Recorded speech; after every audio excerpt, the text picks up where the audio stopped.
আমি খাটে ঘুমিয়ে আছি, আর তখনই আমার ফোনটা বেজে ওঠে। হ্যালো, আসসালামু আলাইকুম। ওয়ালাইকুম সালাম। কি করেন আপনি, আর কোথায় আপনি? ও তারিন, তুমি? আমি তো শুয়ে আছি। কয়টা বাজে? ও শিট! তাড়াতাড়ি কলেজে আসো। বলেই ফোন কেটে দিল, আর আমিও ফোনটা রেখে লাফিয়ে উঠে চলে গেলাম ফ্রেশ হতে।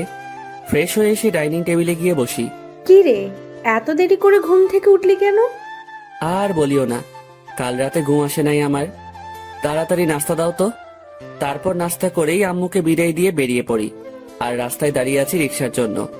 দাঁড়িয়ে নিজের পরিচয়টা দিয়ে দেই। বরাবরের মতো আমি মোহাম্মদ ওবায়দুর রহমান অন্তর, অনার্স 3য় বর্ষে পড়ি। আব্বু আম্মুর একমাত্র সন্তান আমি। আর সকালে যে কল দিয়ে আমাকে জাগিয়ে দেয় সে আমার ভালোবাসা তারিন, যার সাথে আমার 1.5 বছরের সম্পর্ক। আর বাকিটুকু না হয় গল্পেই জেনে নিয়েন। দাঁড়িয়ে আছি অসহায়ের মতো। শালার ভাগ্য এত খারাপ কেন? একে তো লেট, দ্বিতীয়ত রিক্সাওয়ালা মামারাও নাই। অন্তর, আমি দেখলাম কেউ একজন আমাকে ডাক দিল। দেখলাম সে আর কেউ না, আমার ক্লাসমেট ও হারামি বান্ধবী তানিয়া। তবে শুধু ক্লাসমেট ও বান্ধবী বললে হবে না, অন্য একটা পরিচয়ও আছে, আমার বেস্টুর জিএফ। তবে বন্ধুর জিএফ মানে আমার ক্লোজ ফ্রেন্ড, বলতে গেলে বেস্টিও। কিরে এভাবে দাঁড়াই আছিস কেন? খুশির ঠেলায় আহার, এই বেচারা, ওঠ রিক্সায়। আমিও লাফিয়ে রিক্সায় উঠে পড়ি। তুই না উঠতে দিলেও তোরে লাথি মারি ফেলে আমি রিক্সা নিয়ে চলে যেতাম আর কি। কুত্তা। চুপ কুত্তি। আর মামা রিক্সা চালান, এদের কথা শুনে লাভ নাই। পাবনার পাগলি এতে। রিক্সা চলতেছে আপন গতিতে, আর আমরা রিক্সায় যুদ্ধ করতে ব্যস্ত। রিক্সা ঠিক আমাদের কলেজের গেটে থামে। ওই কুত্তা, ভাড়া দে। দিমু তো গতকালকে। যা, আমি দিচ্ছি, কিপটা কোথাকার। তারপর তানিয়া ভাড়া দিয়ে দেয়। আমি তো মহা খুশি, টাকা বাঁচাইছি। একটা মাত্র কারণে তোকে সহ্য করতেছি, শুধু কাজটা শেষ হোক ব্যাস। যা, তোর কাজ করবো না আমি, মুড়ি খা। তারপর তানিয়ার সাথে ক্লাসের দিকে যেতে লাগি। ক্লাসে যেতেই আমরা দেখলাম স্যার ক্লাস করাতেছে। বাহ, এত তাড়াতাড়ি আসলেন? কি করে আপনারা? না মানে স্যার, রিক্সার চাকা পাঞ্চার হয়ে গেছে, তাই দেরি হয়ে গেছে স্যার। বাহানা বানাইস না, তোরে হাড়ে হাড়ে চিনি আমি। স্যার আজকের জন্য মাফ করে দেন না। যা সিটে বয়, ইম্পর্ট্যান্ট ক্লাস চলছে। আজকে এমনেও নোট দেয়া হবে, নিয়ে নিস। স্যার আমাকে ভালো করে চিনে, যদি কথা বাড়ায় তাহলে তার মাথা যাবে, তাই কিছু না বলেই ক্লাসে বসতে দেয়। আমিও বসে পড়ি আর ক্লাসে মনোযোগ দেই। তবে দেখলাম তারিন আমার দিকে অন্যভাবেই তাকিয়ে আছে। ক্লাসটা শেষ হতেই আমি ক্যাম্পাসে চলে গেলাম। দেখলাম তারিনও আসলো। এত লেট কেন আজকে? সরি, আসলে ঘুম থেকে উঠতে লেট হয়ে গেছে। তানিয়ারও কি ঘুম থেকে উঠতে লেট হয়ে গেছে, নাকি সেও তোমার সাথে একত্রে আসলো? আরে সেটা তো আমি জানি না, তাকে জিজ্ঞাসা করো তুমি। আর তুমি তানিয়াকে নিয়ে কথা বলতেছো কেন? সে তো আমার ফ্রেন্ড হয়। তারিন আমার পাশে এসে বসে। দেখো অন্তর, আমি সত্যিই তোমাকে ভালোবাসি, আর তোমাকে হারাতে চাই না। প্লিজ আমাকে চিট করিও না। চিন্তা করিও না, আমি তোমার ভরসা ভাঙবো না। তাহলে বলো, তানিয়ার সাথে কিসের এত কথা তোমার? সময় হলে বুঝতে পারবা। এখন চলো ক্যান্টিনে চাই। চলো। আর কি বলবো তোমাকে? তোরাই যা, আমি তো আকাশ থেকে ভেসে আসছি। না রে শালা, তুই তো উগান্ডা থেকে আসছিস। দূর বেটা। তাহলে আমি বা কেন বাদ যাব? চলো চারজনেই ক্যান্টিনে গিয়ে নাস্তা করে নেই। তারপর আমরা ক্যান্টিনে যেতে লাগি, কিন্তু তারিন তানিয়াকে দেখে কিছুটা সংকোচ বোধ করতে লাগলো, কারণ অন্তর আর তানিয়ার মধ্যে কিছু তো একটা চলতেছে, যা থেকে সে বিরত। আমরা সকলেই ক্যান্টিনে গেলাম, আর তানভীরকে পাঠালাম নাস্তা আনতে, আর আমরা আড্ডা দিতে ব্যস্ত। কিন্তু তারিন বারবার অন্তরের দিকে তাকাচ্ছে। সে অন্তরের চোখের ইশারা দেখতে লাগে, যা তানিয়াকে দেওয়া হচ্ছে। কি এমন কথা তানিয়া ও অন্তরের মধ্যে, যা আমাকে বলা হয়নি? তাদের দুজনের হাবভাব ঠিক লাগতেছে না আমার। অনেকদিন ধরেই তাদের আমি একটু ক্লোজ আসতে দেখলাম। কোনো অন্তর আমাকে ঠকাচ্ছে না তো? যেই করেই হোক, তাদের দুজনের মধ্যে কথাবার্তাগুলো আমাকে জানতে হবে। তানভীর নাস্তা নিয়ে আসে, আর আমরাও মজা করে খেতে লাগি। নাস্তা খাওয়া শেষ করে আমরা ক্যাম্পাসে চলে যাই। আমি দেখলাম তারিন একটু অন্যমনস্ক হয়ে আছে।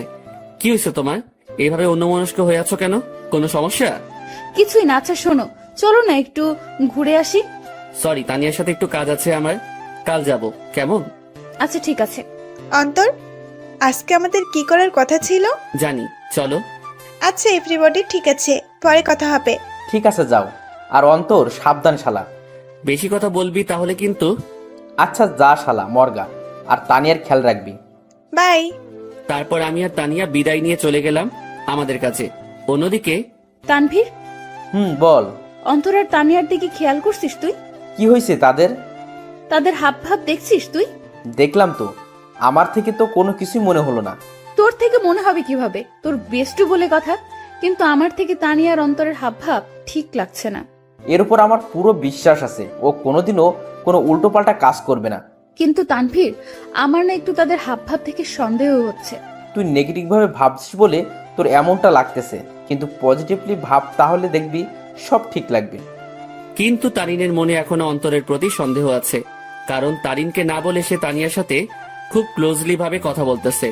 এইদিকে আমি আর তানিয়া শপিং মলে চলে আসলাম। আসলে আমাদের কিছু কেনাকাটা করতে হবে, তাই। তো কি কি কিনবি বল? লিস্ট ফুল রেডি করেই আনছি। তাহলে শুরু করে দে। আমরা আমাদের লিস্ট অনুযায়ী শপিং করতে ব্যস্ত। প্রায় আমাদের শপিং শেষ, আর তখনই তানিয়া ডাক দেয়। কিরে, ডাকতেছিস কেন? চল জেন্টস শপে যাব, একটা টি শার্ট নিব। আমার জন্য নিবি? হ, আমাকে পাগলা কুকুর পাইছে তো।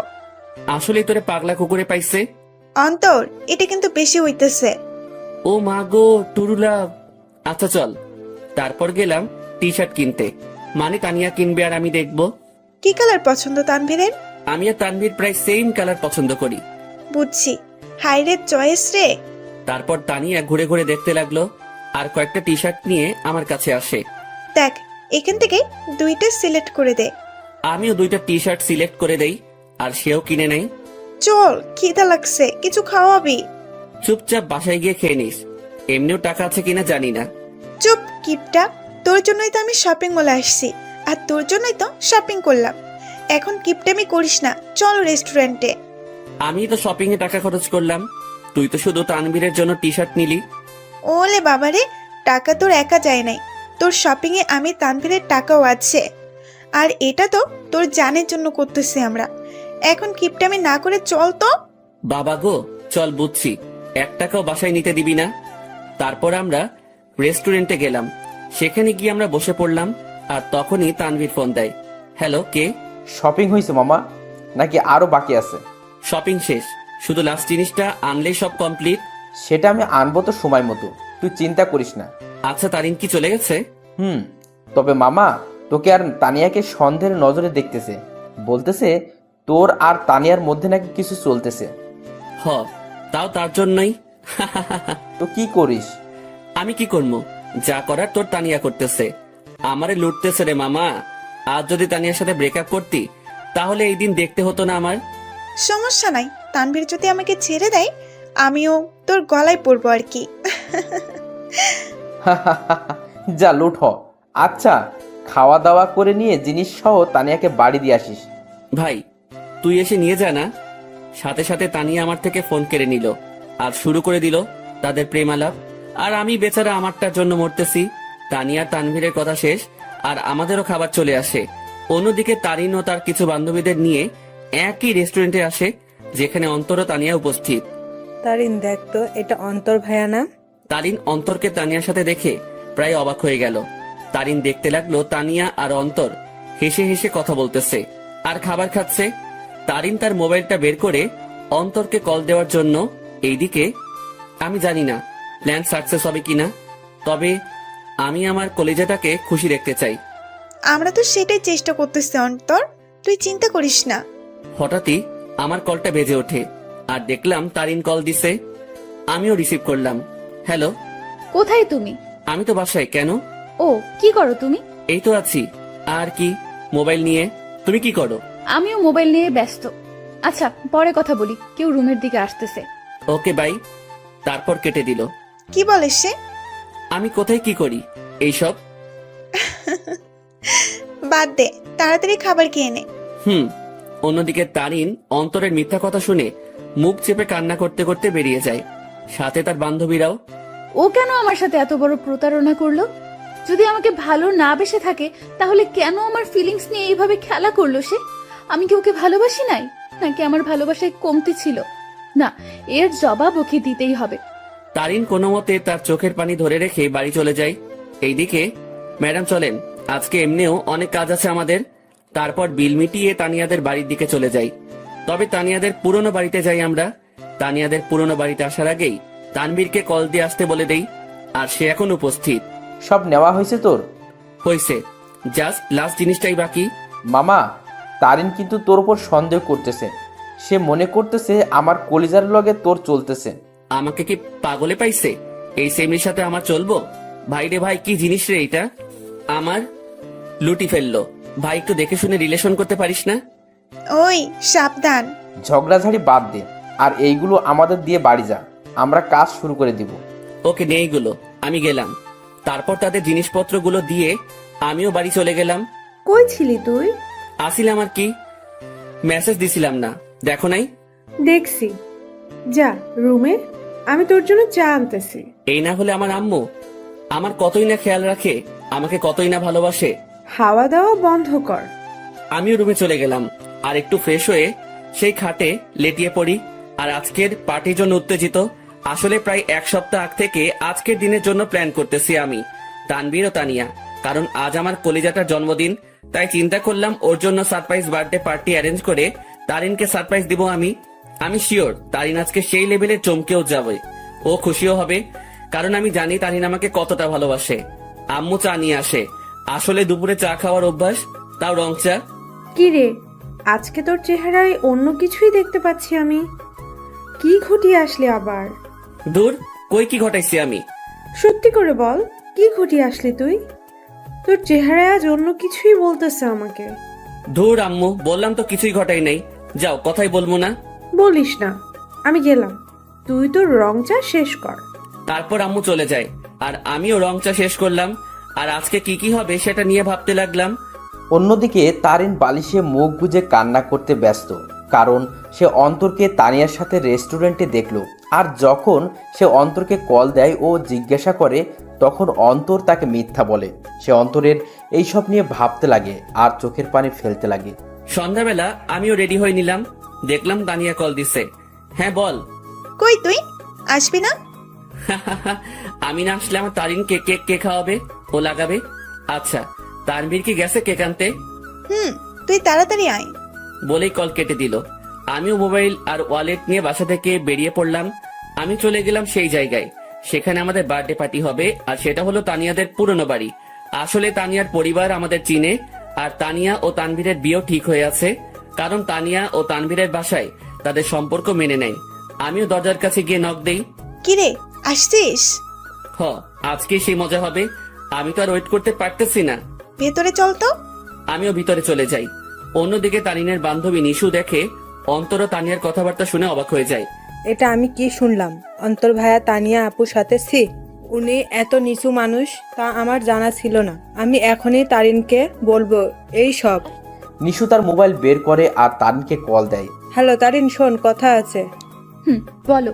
তারপর নিশু যা যা শোনে সব বলে। যা শুনে তারিন এবার রেগে যায়। আই জানোয়ারের বাচ্চা, আমি এবার ছাড়বো না। আমি এর শেষ দেখেই ছাড়বো। তুই সেইখানেই থাক, আমি এক্ষুনি আসতেছি। তারপর কল কেটে দেয়। আর তারিনও রেগে ঘর থেকে বের হয় অন্তরকে সাহায্য করার জন্য। তারিন ও তার বান্ধবী নিশু মিলে ঘরের দরজায় গিয়ে কান পেতে শুনে। এইদিকে আমি আর তানিয়া মিলে হলরুমে যা যা করা বাকি ছিল তা করলাম। আমিও তাড়াহুড়ো করতে গিয়ে সেখানে থাকা সোফার টেবিলের উপরে একটা বোতল ছিল, সেটা ধাক্কা খেয়ে তানিয়ার গায়ে পড়ি। আউ! সরি। এত তাড়াহুড়ার কি আছে, আস্তে আস্তে কর। ওকে। অন্যদিকে তারিন তাদের কথাগুলো শুনে মুখ চেপে কান্না করতে লাগলো। আর নিশু প্রায় অবাক হয়ে গেল এই সব শুনে। অন্তর ভাইয়া এত নিজ আর নোংরা প্রজাতির মানুষ হবে তা কল্পনাও করতে পারি না আমি। কুত্তার বাচ্চা, জানোয়ার, নরপশু, তুই তো আজকে শেষ। তারপর তারিন জোরে জোরে দরজা নক করতে লাগে। এইদিকে মনে হয় ও চলে আসছে। ওরে আমার লজ্জাপতি, এত লজ্জা পাইস না। তোর লজ্জা দেখে না লজ্জাও ইনসাল্টেড ফিল করবে। কুত্তা, তোর সাথে কি এমন দুশ্মনী করলাম, কথায় কথায় ইনসাল্ট করিস? যা দরজা খোল। আমিও গিয়ে দরজা খুললাম। দরজা খুলে থ হয়ে গেলাম, কারণ তারিন ও নিশু উপস্থিত। তোমরা সাথে সাথে তারিন আমার কলার ধরে আমাকে ছুঁড়ে মারে ফ্লোরে। কুত্তার বাচ্চা, জানোয়ার, শয়তান, বেয়াদব, লম্পট। আমার সাথে কি করে এসব করতে পারলি তুই? সাথে সাথে তারিন তার জুতা খুলে আর আমার গালে মারতে থাকে। জানিস আমি তোকে কতটাই না ভালোবাসছি, কিন্তু তুই যে এমন হবি কে জানতো? তারিন, কি করছিস তুই এইসব? চুপ, বেয়াদব নষ্টা মেয়ে। তুইও কম না। তোর আর তানভীরের বিয়ে ঠিক হয়ে থাকার পরেও তুই আমার বয়ফ্রেন্ডের সাথে ছি। আর তুই, তোকে কতই না ভালো ভাবছিলাম আমি, কিন্তু তুই তো আস্ত একটা লুচ্চা, বেয়াদব, লম্পট। মানে যত খারাপই বলি না কেন, তার থেকেও নিচ তুই। আমি তারিনের অবস্থা দেখে অবাক হয়ে গেলাম। আর সে তো আমাকে তার পায়ের জুতো দিয়ে আমাকে মারলো।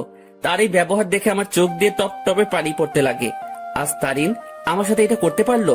আমি কি এমন অপরাধ করলাম যার জন্য তারিন আমাকে এতগুলো কথা শোনালো আর জুতার বাড়িও দিল? তোর যদি রুম ডেট করার এত ইচ্ছা ছিল আমাকে বলতি, কিন্তু তুই কি না। এই লুচ্চা প্লে বয়, তোর কি একটুও মনে সংকোচ বোধ করে নাই? নিজেই নিজের বেস্ট ফ্রেন্ডের হবু বউয়ের সাথে তুই আমার তো মন ভেঙে ফেললি, কিন্তু কি করে নিজের বেস্ট ফ্রেন্ডকেও ধোকা দিলি তুই? বলেই তারিন আমাকে জুতা দিয়ে মারতে লাগলো। সি ভাইয়া, আপনি এত নিচু প্রজাতির মানুষ হবেন তা আমার জানা ছিল না। আপনি জানেন তারিন সবসময় আপনাকে নিয়ে কথা বলতো, সবসময় আপনাকে নিয়ে কতই না স্বপ্ন ছিল তার, কিন্তু আপনি কি না। সি ভাইয়া, আপনাকে দেখে আমার ঘৃণা হচ্ছে। তাদের কথাগুলো শুনে আমি চোখ দিয়ে পানি ফেলছিলাম। আজ তারিন আমাকে এইভাবে অপমান করলো। আমি তো কোনো অন্যায় করি নাই, তাহলে কি বলতেছে তারিন এইসব? সত্যি কলিজাটা ফেটে যাচ্ছে আমার। জানিস তোকে কি করা দরকার? তোকে জুতার মালা পরায় এলাকায় ঘুরানো দরকার। তারা, আমি পুলিশকে কল দিচ্ছি। আর তখনই তানভীর কেক নিয়ে উপস্থিত হয়। সে আমাকে এভাবে পড়ে থাকতে দেখে ও তারিনকে এখন এখানে দেখে অবাক হয়ে যায়। এই অন্তর, এইভাবে পড়ে আসিস কেন?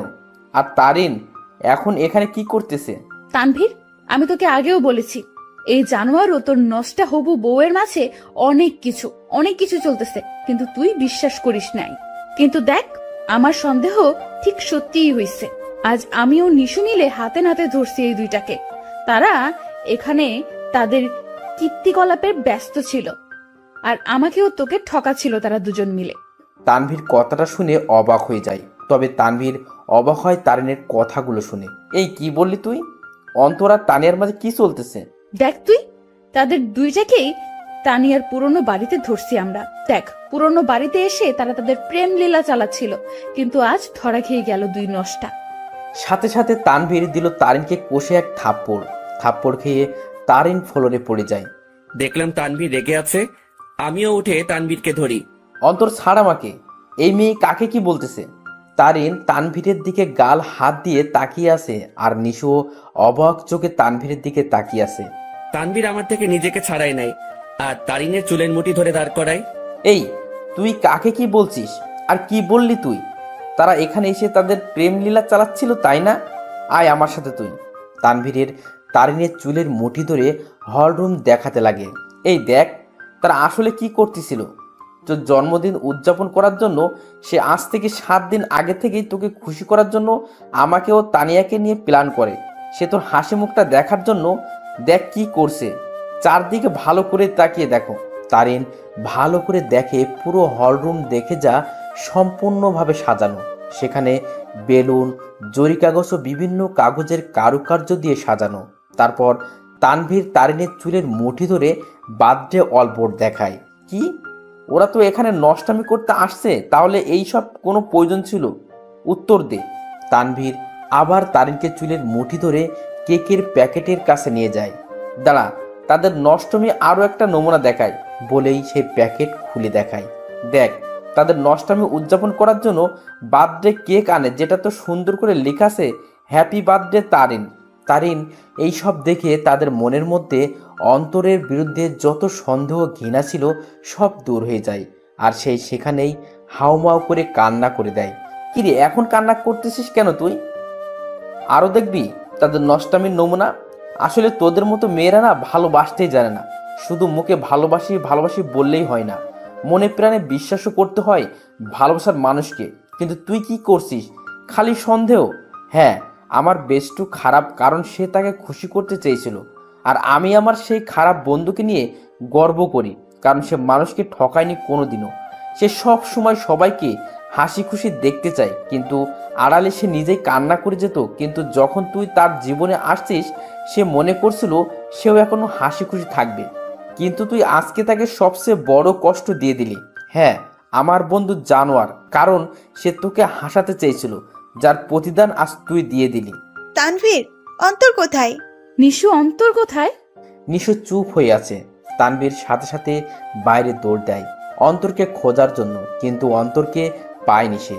তারিন সেখানে কান্না করতে করতে বসে পড়ে।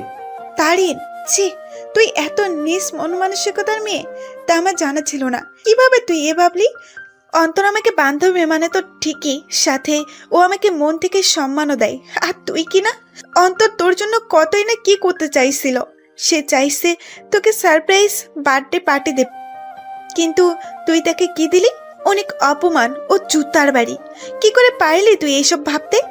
অন্তর তোকে কতটা ভালোবাসে তা আমি আর তানভীর ভালো করেই জানি, কিন্তু তুই ভালো যেহেতু বেসেছিস, তাহলে একটু ভালোবাসার মানুষকে বিশ্বাস করতে শেখ, সন্দেহ না। আমার মনে হয় না তুই অন্তরকে কোনো দিনও ভালোবেসেছিস, কিন্তু সে তোকে মনে প্রাণে ভালোবেসেই গেল। তানভীর বাইরে থেকে আসে। অন্তরকে পাইছো? না, তুমি একটু কষ্ট করে বাড়িতে খুঁজে দেখো তো। আর এই, তুই বের হ বাড়ি থেকে। তানভীর তারিনকে টেনে বাড়ি থেকে বের করে দেয়, সাথে নিশু বেরিয়ে যায়। আর তানভীর ও তানিয়া মিলে পুরো বাড়ি খুঁজে দেখে, কিন্তু অন্তরকে খুঁজে পেল না। তারিন বাইরের রাস্তায় বসে বসে হাওমাও করে কান্না করতে লাগে। সে আজ তার সন্দেহের জন্য তার অতি প্রিয় একটা জিনিসের কাছে ঘৃণার পাত্র হয়ে গেল। কি করে আমার মাথায় এসব আসলো? কেন আমি অন্তরকে সন্দেহ করলাম? যে আমাকে বলেছিল আমাকে কোনোদিন ঠকাবে না, কিন্তু আমি তাকে বিশ্বাস না করে তাকে অনেক কথা শোনালাম, খুব জুতার বাড়ি দিলাম। ছেলেটা তো আমাকে হাসি খুশি রাখতে চেয়েছিল, কিন্তু আমিই ওকে কাঁদিয়ে দিলাম। বলে সে আরো কান্নায় ভেঙে পড়ে। এইদিকে আমি মেইন রোডে চলে আসলাম। আজ আমাকে আমার ভালোবাসা ভালোই একটা শিক্ষা দিল, আর বুঝিয়ে দিল আমি তার মনে কোনোদিনও জায়গা করে নিতে পারলাম না। আমি তার মনে বিশ্বাস জোগাতে পারলাম না। হয়তো আমারই ভুল ছিল, আগে তার মনে বিশ্বাস জোগানোটা দরকার ছিল, পরে না হয় তার জন্য কোনো কিছু করতাম। হয়তো আমার ভালোবাসায় কমতি ছিল, যার পরিণাম জুতার বাড়ি পেলাম। না, আর কোনোদিনও কাউকে ভালোবাসবো না, আর মনে আঘাত চাই না। আমি তারিনকে পেয়ে মনে করেছিলাম আমার দুঃখ কষ্ট ওর সাথে শেয়ার করব। মনে করলাম ও আমাকে বুঝবে, কিন্তু আমি ভুল ছিলাম। থাক, আর কাউকে ভালোবাসার প্রয়োজন নেই, আমি একাই ঠিক আছি। আর যদি কাউকে প্রয়োজন হয়, আমার বেস্টু ও আমার হৌভাবি আছে না, কিন্তু না আর কাউকে বিশ্বাস করব, না কাউকে মন দিব। কেউ চাই না, আমার শুধু পরিবার ও বান্ধবীদের নিয়ে থাকবো আমি মেইন রোডে হাঁটতে লাগলাম, মনকে শান্ত ও বোঝানোর জন্য যে তার জন্য কোনো ভালোবাসা নেই, আছে শুধু সন্দেহ আর সন্দেহ। আমিও মেইন রোডে যতদূর পারলাম হাঁটতে লাগলাম। কি বা করব আমি? ভাঙা মনকে সান্ত্বনা দিতে চাচ্ছি। আমি চিন্তা করছিলাম মনের মতো একজন পেয়ে তাকে নিয়ে আমি হাসি খুশি থাকবো, কিন্তু ভাগ্য একটা মোড় দিয়ে দিল। রাত 11টা বাজে, আমি এখনো রাস্তায় হাঁটছি আর চোখের পানি ফেলছি। আমার ফোনটাও অফ করে রাখছিলাম যাতে কেউ আমাকে বিরক্ত না করতে পারে, কারণ আমি একটু একা থাকতে চাই। রাত 12টা বাজে, আমি রাস্তার এক কোণায় বসে আছি। তবে আজ আমার নেশার সাহায্য নিতে ইচ্ছা করছে, তাই আমিও উঠে হাঁটতে লাগলাম আর খুঁজতে লাগলাম কোনো দোকান খোলা আছে কিনা। আমি দেখলাম একটা টঙের দোকান খোলা, তাই আমিও চলে গেলাম। কি চাই মামা? আমি সংকোচ বোধ করতে লাগলাম, কারণ আমি আজ পর্যন্ত কোনো দিনও কোনো দোকানে গিয়ে সিগারেট চাই নাই। আরে ভাই, বলবেন তো কি লাগবে? সিগারেট লাগবে? আরে এটার জন্য এভাবে সংকোচ বোধ করছেন কেন ভাই? বলেন, কি সিগারেট দিব? আমি বেশিরভাগই ডার্বি, ব্যানসন ও গোল্ডলিপের কথা শুনেছিলাম, তাই চিন্তা করলাম তিনটাই নিয়ে নেই। ডার্বি, ব্যানসন ও গোল্ডলিপ তিনটার এক প্যাকেট দিয়ে দেন। তারপর দোকানদার আমাকে দেয় আর আমিও টাকা দিয়ে দেই, সাথে একটা লাইটারও নিয়ে নিলাম। আমিও যেতে লাগি। ভাই একটা কথা বলবো? জি বলেন। ভাই, আমি এই প্রথম দেখলাম কেউ একসাথে 3 ধরনের সিগারেট নিল। ভাই, আপনারা কি গ্রুপ মিলে আড্ডা দিবেন নাকি? সেটা আপনি না জানলেও চলবে, আপনার কাজ সিগারেট বিক্রি করা। বলেই চলে আসলাম সেখান থেকে। তারপর আমিও আবারও মেইন রোডে গিয়ে সিগারেট ধরালাম। হাতে সিগারেট খাবো কি খাবো না তা ভাবতে লাগলাম। পরে এইসব ভাবনা চিন্তা বাদ দিয়ে সোজা খাওয়া শুরু করে দিলাম। প্রথমে একটু কষ্ট লাগলেও পরে ঠিক লাগতে লাগলো। প্রথমে গোল্ডলিপ, এরপর ব্যানসন, এরপর ডার্বি খেলাম। একটা শেষ হতেই অন্য একটা ধরিয়ে দিলাম। এভাবে 3 প্যাকেটই প্রায় শেষ। শুধু ডার্বির 4টা সিগারেট বাকি আছে। দেখলাম 1টা বাজে। পরে মনে পড়লো বাসার কথা, তাই মোবাইলটা অন করলাম। অন করতেই আব্বুর প্রায় 150-র উপরে SMS এবং সাথে সাথে আব্বুর ফোন। হ্যালো, কি রে? কই তুই? ফোন বন্ধ কেন তোর? আরে মোবাইল হঠাৎই বন্ধ হয়ে যায়, এতে আমার দোষ কোথায়? কি রে, তুই রেগে আছিস কেন? কি হয়েছে? আমার ইচ্ছা, আমার লাইফ, আমি যা খুশি করব। ফোনটা রাখো, আর আমি পরে আসবো, একটা পার্টিতে আছি, বাই বলেই কল কেটে দিলাম। এরপর বাকি যে সিগারেট গুলো ছিল সেগুলো একটার পর একটা শেষ করলাম। আমি চাচ্ছি সিগারেটের ধোঁয়া দিয়ে নিজের কষ্টটাকেও উড়িয়ে দিতে। প্রায় 2:30 বাজে আমি বাসার দিকে গেলাম। আমি দরজায় টান দিতেই দরজা খুলে যায়, আর আমি বাড়ির দরজা বন্ধ করে দিয়ে রুমে চলে যাই। শুয়ে থাকতে থাকতে ঘুম চলে আসে। অন্তর, অন্তর, আব্বু ওঠ, আর কতক্ষণ ঘুমাবি? সকাল হয়েছে তো। আম্মুর ডাকে আমি উঠে পড়ি। এভাবে কি দেখো তুমি? তোর চোখ লাল হয়ে আছে কেন? ধুর, বোকার মতো কথা বলিও না তো। কাল রাতে আসলাম কয়টায়, আমি ভালো করে ঘুমোতে পারি নাই তো, তাই। আমিও উঠে বাথরুমে ফ্রেশ হতে চলে যাই। সেখানে আমি আয়নায় আমার চোখগুলো দেখতে লাগলাম। আসলে আমার চোখগুলো লাল হয়ে আছে, তবে একটু ভয়ঙ্কর লাগতেছে দেখতে। এখন আমার চোখগুলো দেখলে মনে হবে আমি কোনো এক নরপশু হিংস্র হয়ে আছি, আর শিকার পেলে সোজা গিলে ফেলবো। আমি খেয়াল করলাম আমার গায়ের থেকে সিগারেটের গন্ধ আসতেছে, তাই পকেটে যা যা ছিল সব বের করে এক সাইডে রেখে সেই অবস্থায় গোসল করে নিলাম। তারপর রুমে গিয়ে একটা টি শার্ট ও প্যান্ট নিয়ে আবার বাথরুমে চলে গেলাম আর চেঞ্জ করে নিলাম। এরপর আমি আমার রুমে আয়নার সামনে গেলাম। সেখানে গিয়ে নিজেকে দেখতে লাগলাম। একদিনে কি থেকে কি হয়ে গেলাম আমি। আমার চুলগুলো ভেজা অবস্থায় আছে, তাই সেগুলো নেমে আছে, আর চুলগুলো বড় হওয়ার কারণে চোখ বরাবর আসলো। তবে সেই অবস্থায় নিজেকে দেখলাম আর নিজেই প্রায় ভয় পেয়ে গেলাম, কারণ আমার চুল ও চোখের জন্য একটা কি বলবো ভাই, বাদ দেন। আমিও ডাইনিং রুমে চলে গেলাম। দেখলাম আব্বুও উপস্থিত। আমিও টেবিলে বসলাম। কি রে, কাল রাতে কই ছিলি? একটা ফ্রেন্ডের বাসায় বার্থডে পার্টিতে ছিলাম। আমাদের একটু বলে যাইতি, ভালো হইতো। আমাদের কি চিন্তা হয় না তোর জন্য? সাথে সাথে টেবিলের উপর থেকে একটা গ্লাস নিয়ে ফ্লোরে আছাড় মেরে ভেঙে ফেলি। আমাকে পাইছোটা কি তোমরা? আমি কি মেয়ে নাকি যে আমাকে নিয়ে চিন্তা হয়? যদি এতই চিন্তা হয় তাহলে কেন বাইরের দুনিয়া দেখাইছো আমাকে? ঘরে আটকায় রাখলেই হইতো।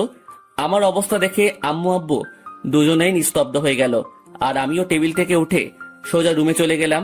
তখন মনে পড়লো ফোনের কথা। আমিও ফোনটা হাতে নিলাম। দেখলাম তারিনের নাম্বার থেকে অনেকগুলো মিসড কল। আমি ফোনটা খাটের উপরে ছুড়ে মারি। ফোন বাজতে লাগলো। দেখলাম আননোন নাম্বার থেকে কল আসছে। আমিও রিসিভ করলাম। হ্যালো, আসসালামু আলাইকুম, কে বলছেন? হ্যালো, কোথায় তুমি? কলেজে আসো নাই কেন? দেখো, দোহাই লাগে, একটিবার দেখা করো আমার সাথে। ওই আমাকে পাইছিস কি তুই? যখন ইচ্ছা কষ্ট দিবি, যখন ইচ্ছা পিরিত দেখাবি, তাই না? আর কোনো দিনও আমাকে কল দিবি না। তোর মতো ভালো মেয়ের সাথে আমার মতো লুচ্চা নষ্টা প্লে বয়ের কথা বলা উচিত না। রাখ ফোন বলে কল কেটে দিলাম আর মোবাইলটা খাটে ছুড়ে ফেলি। লাগবে না কারো ভালোবাসা আমার, একাই ঠিক আছি আমি। অনেক কষ্ট দিয়ে এখন আলগা পিরিত দেখাইতে আসছে। না, এই সিমটাই ভেঙে ফেলবো আমি। না থাকবে সিম, না হবে কন্ট্রাক্ট। আমি মোবাইলটা হাতে নিয়ে তা খুলে সিম নিয়ে নেই আর সেটা ভেঙে ফেলি, আর খাটে শুয়ে পড়ি চোখটা বন্ধ করে। হঠাৎই কেউ একজন আমার মাথায় হাত বুলিয়ে দিতে লাগে। আমিও চোখ খুলে দেখি আম্মু মাথায় হাত বুলিয়ে দিচ্ছে। কি রে আব্বু, কি হয়েছে তোর? একটু বলতো আমাকে। কিছু হয় নাই আমার। আচ্ছা, দেখি আমি নাস্তা খাইয়ে দিই। আচ্ছা দাও। তারপর দেখলাম আম্মু নাস্তা নিয়েই আমার রুমে আসে আর প্লেট নিয়ে আমাকে খাওয়াই দিতে লাগে। আচ্ছা শোন, তোর নানু কল দিছিল, এক কাজ কর, তুই কয়েকদিন সেখান থেকে ঘুরে আয় না। আচ্ছা ঠিক আছে, যাব। ঠিক আছে, আজই চলে যা, তাহলে ভালো হবে। ঠিক আছে। আম্মু আমাকে নাস্তা খাওয়াই দিয়ে চলে যায়, আর আমিও চিন্তা করলাম আমার উপর এমনিও অনেক কিছুই গেছে, তাই একটু রিফ্রেশমেন্টের প্রয়োজন, তাই যাওয়াই উচিত। আমিও আমার ব্যাগ গুছিয়ে নিলাম। দেখলাম সকাল 11টা বাজে। আমি ব্যাগ নিয়ে রুম থেকে বেরিয়ে পড়লাম। আম্মু আব্বুর থেকে বিদায় নিয়ে আমি চলে গেলাম বাস স্টেশনে। আমিও টিকিট কাউন্টারে যেতেই শক খেয়ে গেলাম। কি রে, এখন কোথায় যাস? আমি কি বলবো বুঝতে পারতেছি না, কারণ আমার সামনে তানভীর দাঁড়িয়ে আছে। শালা তুই তুই এখানে কি করতেছিস? শালা আমাকে একা করে কই যাচ্ছিস? আর ফোন বন্ধ কেন তোর? এমনি। এখন তুই এখানে কেন? আর কই যাচ্ছিস তুই?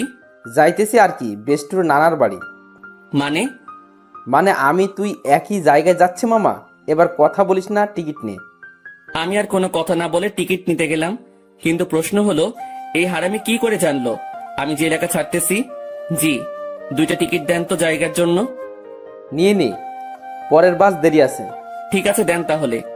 আমি 2টা টিকিট নিয়ে নিলাম, কিন্তু আমরা দুজন দু প্রান্তে বসতে হবে। আমরা বাসে উঠলাম। আমি শুধু একটা ব্যাগ নিয়ে আসলাম, যেটাতে কিছু জামা কাপড় ও আমার কিছু প্রয়োজনীয় জিনিস আছে। আমি আবার সিটে বসলাম। যাক ভালোই, আমাকে জানালার পাশ দেওয়া হয়েছে। এবার প্রকৃতি উপভোগ করতে করতে নানার বাড়ি যাওয়া যাবে। আমি দেখলাম তানভীর, আমি যে শাড়িতে বসলাম সে আমার বাম পাশে শাড়ির আমার সিট বরাবর 3 সিট পর তার সিট। আমি সিটে বসে আছি আর বাস ছাড়ার অপেক্ষা করতেছি। আমি জানালা দিয়ে বাহিরে দেখতে লাগি। এক্সকিউজ মি, এটা আমার সিট, আমি কি এখানে বসতে পারি? আমি কথা শুনে সাথে সাথে তাকালাম। দেখলাম একটা কালো বোরকা পরা একটা মেয়ে এই কথা বলল। কোনটা আপনার সিট? জি, আপনার পাশের সিট আমার। আমি কি এখানে বসতে পারি? পড়ে গেলাম মুসিবতে। আমি কিনা সিট পেলাম, তাও একটা মেয়ের পাশের সিট। হয়তো অনেক ছেলে এই জিনিসটাকে তাদের জন্য সৌভাগ্য মনে করে, কিন্তু আমার জন্য এইসব দুর্ভাগ্য। কারণ আমি অন্য ছেলেগুলোর মতো মেয়ে পাগল না। তবে হ্যাঁ, একজনকে নিয়ে স্বপ্ন দেখেছিলাম, কিন্তু থাক, সে অতীতকে মনে না করাই ভালো। সেটা জাস্ট আমার জন্য একটা দুঃস্বপ্ন ছিল। এই যে মিস্টার, এখন কি বসতে দিবেন? আজব তো, আপনার সিট আপনি বসবেন, এটা নিয়ে তো মাথা খাওয়ার কি আছে? বসেন আপনার সিটে। তারপর মেয়েটা আমার পাশের সিটে বসে পড়ে। তবে আমার একটু আনইজি লাগতেছে। আমি তানভীরকে দেখতে লাগলাম। তানভীরের সাথেও একটা বোরকা পরা মেয়ে বসছে, আর সে তো পিড়িতিরে আলাপ করতে ব্যস্ত। আপু, একটা কথা বলি, কিছু মনে করিয়েন না। আপনি যদি আমার বন্ধুর সিটে গিয়ে বসতেন তাহলে একটু ভালো হতো। সরি, পারবো না। আমি আমার সিট ছাড়া অন্য কোথাও বসি না, এটা সম্ভব না। বাপরে বাপ, কি জিনিস রে ভাই! একটা ছেলে পাশে বসছে, আমি ছেলে হয়েও তার জন্য একটু সুবিধার জন্য কথা বললাম, আর সেই কিনা গাড়ি স্টার্ট করলো। গাড়ি চলতে লাগলো আপন শক্তিতে, আর আমিও জানালার বাহিরে তাকিয়ে প্রকৃতি উপভোগ করতে ব্যস্ত। আচ্ছা, যদি কিছু মনে না করেন, আমাকে কি জানালার সিটটা দিবেন? আমি এ দেওয়া নেওয়া বন্ধ করে দিছি। যেটা নিজের সেটাকে নিয়েই থাকি, আর আমার জানালার সিট পড়ছে তাই আমি এখানে থাকবো। দিবেন না ভালো কথা, এত অ্যাটিটিউড দেখাচ্ছেন কেন? আমার অ্যাটিটিউড বেশি তাই দেখাচ্ছি। নাও প্লিজ সাইলেন্ট। কিছুক্ষণ নীরবভাবে বসে বসে বাহিরের প্রকৃতি দেখতে লাগলাম, আর প্রকৃতির বাজেও হারিয়ে যেতে লাগি। আর তখনই তারিনের মিষ্টি হাসিটি মনে চলে আসলো। সাথে সাথে আমি প্রকৃতি থেকে আমার মনোযোগ সরিয়ে নিলাম। কি হলো, শখ খেলেন নাকি? আমি কিছুই না বলে আমার পকেট থেকে মোবাইল আর ইয়ারফোনটা বের করে কানে লাগিয়ে দিলাম আর গান শুনতে লাগলাম। কিছুক্ষণ গানের মধ্যে মগ্ন ছিলাম আমি, আর তখনই পাশ থেকে খোঁচা দেয়। সমস্যা কি? গান শুনছিলেন? না তো, ব্যাডমিন্টন খেলছিলাম। এত রাগ আর কি আছে? আপু, আপনার সমস্যাটা কি বলবেন? কোনো সমস্যা নেই। আচ্ছা, আপনি কি রোমান্টিক গান শুনছিলেন? বুঝছি। আপু আসেন আপনি জানালার সিটে। মেয়েটাও খুশি হয়ে জানালার সিটে বসে, আর আমি পারতেছি না যে এখনই বাস থেকে নেমে যেতে। মেজাজটা খারাপ আগে থেকেই, আমার এখন আরো খারাপ করে দিল। আমি তানবীরকে দেখলাম শালা মেয়ের সাথে পিড়িতির আলাপ করতেছে। হয়তো শালা ভুলেই গেছে তার বিয়েও ঠিক হয়ে আছে। আমি তানবীরকে ডাক দিলাম। তানবীর সিট থেকে আসে কোনো মতে দাঁড়ায়। মেয়ে পেয়ে তো ভালোই কাজ চালাচ্ছিস, শালা ভুলে গেছিস তোর বিয়ে ঠিক হয়ে আছে? নাকি তানিয়ারে কল দিয়ে বলমু? আরে দোস্ত, মেয়েটা অনেক ফ্রেন্ডলি বিহেভ করে ভাই, অনেক হাসি আড্ডাও করে, তাই আর কি একটু। আমিও তানিয়ারে কল দিয়ে একটু। না না, কল দিস না দোস্ত, না হলে সব শেষ হয়ে যাবে বেটা। হোক শালা, সব শেষ। তোর পাশেও তো একটা মেয়ে, তার সাথে তুইও ফ্ল্যাট কর, কে বারণ করলো তোরে? সেটাই তো সমস্যা। এক কাজ কর, তোর পাশের মেয়েটাকে এখানে পাঠাই দে কষ্ট করে, না হলে। এই যে মিস্টার, মেয়েদের পাশে বসলে সমস্যা কোথায়? এলার্জি আছে আমার। এবার কথা বলিয়ে না, একদম চুপ থাকেন। আচ্ছা দোস্ত, আমি পাঠাচ্ছি।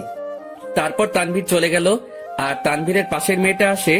আমি ওনাকে সিটটা দিয়ে আমি তানভীরের পাশে বসে পড়ি, আর সেখানে কানে ইয়ারফোন লাগিয়ে গান শুনতে লাগি। বাস বিরতির জন্য থামলো। তানভীর চল একটু ফ্রেশ হয়ে নেই, আর কিছু খেয়ে নেই। চল। তারপর আমরা বাস থেকে নামলাম, আর একটু হালকা হয়ে নিলাম। তারপর দুজনেই খাবার খেয়ে নিলাম। তবে টেবিল থেকে উঠতেই ঠিক আমার পিছন বরাবর টেবিলে সেই 2টা মেয়ে উপস্থিত। আমি তাদের দেখেও না দেখার ভান করে চলে গেলাম হাত ধুতে। তারপর হাত ধোয়া আমি তানভীরের কাছে গেলাম। তুই খা, আমি বিল দিয়ে দেই। না, বিল দিস না, আমি দিব। তুই কেন দিবি? তুই আমার সাথে আসছিস, তাই তোর বিল আমি দিব। মামা বেইমানি হবে কিন্তু। যা যা তুই দে, এমনিও কিপটা তুই, দে শালা। তারপর তানবীর খেয়ে বিল দিল আর কিছু খাবার নিয়ে নিল। আমরা বাসে উঠে যাই আর আমাদের আসার পরেই সেই মেয়ে দুইটাও আসে। কিছুক্ষণ পরে বাসটা ছেড়ে দেয় আর আমিও কানে ইয়ারফোন দিয়ে গান শুনতে লাগি। প্রায় 2.5 ঘন্টা পরে আমরা বাস থেকে নামি আমাদের ব্যাগ নিয়ে। কিছুক্ষণ পরেও দেখলাম সেই মেয়েগুলো। আমি তাদের দেখেও না দেখার ভান করে আমি মোবাইলটা বের করলাম আর মামাকে ফোন দিলাম। হ্যালো মামা, কই তুমি? আরে আমি সিএনজি স্টেশনের সামনে।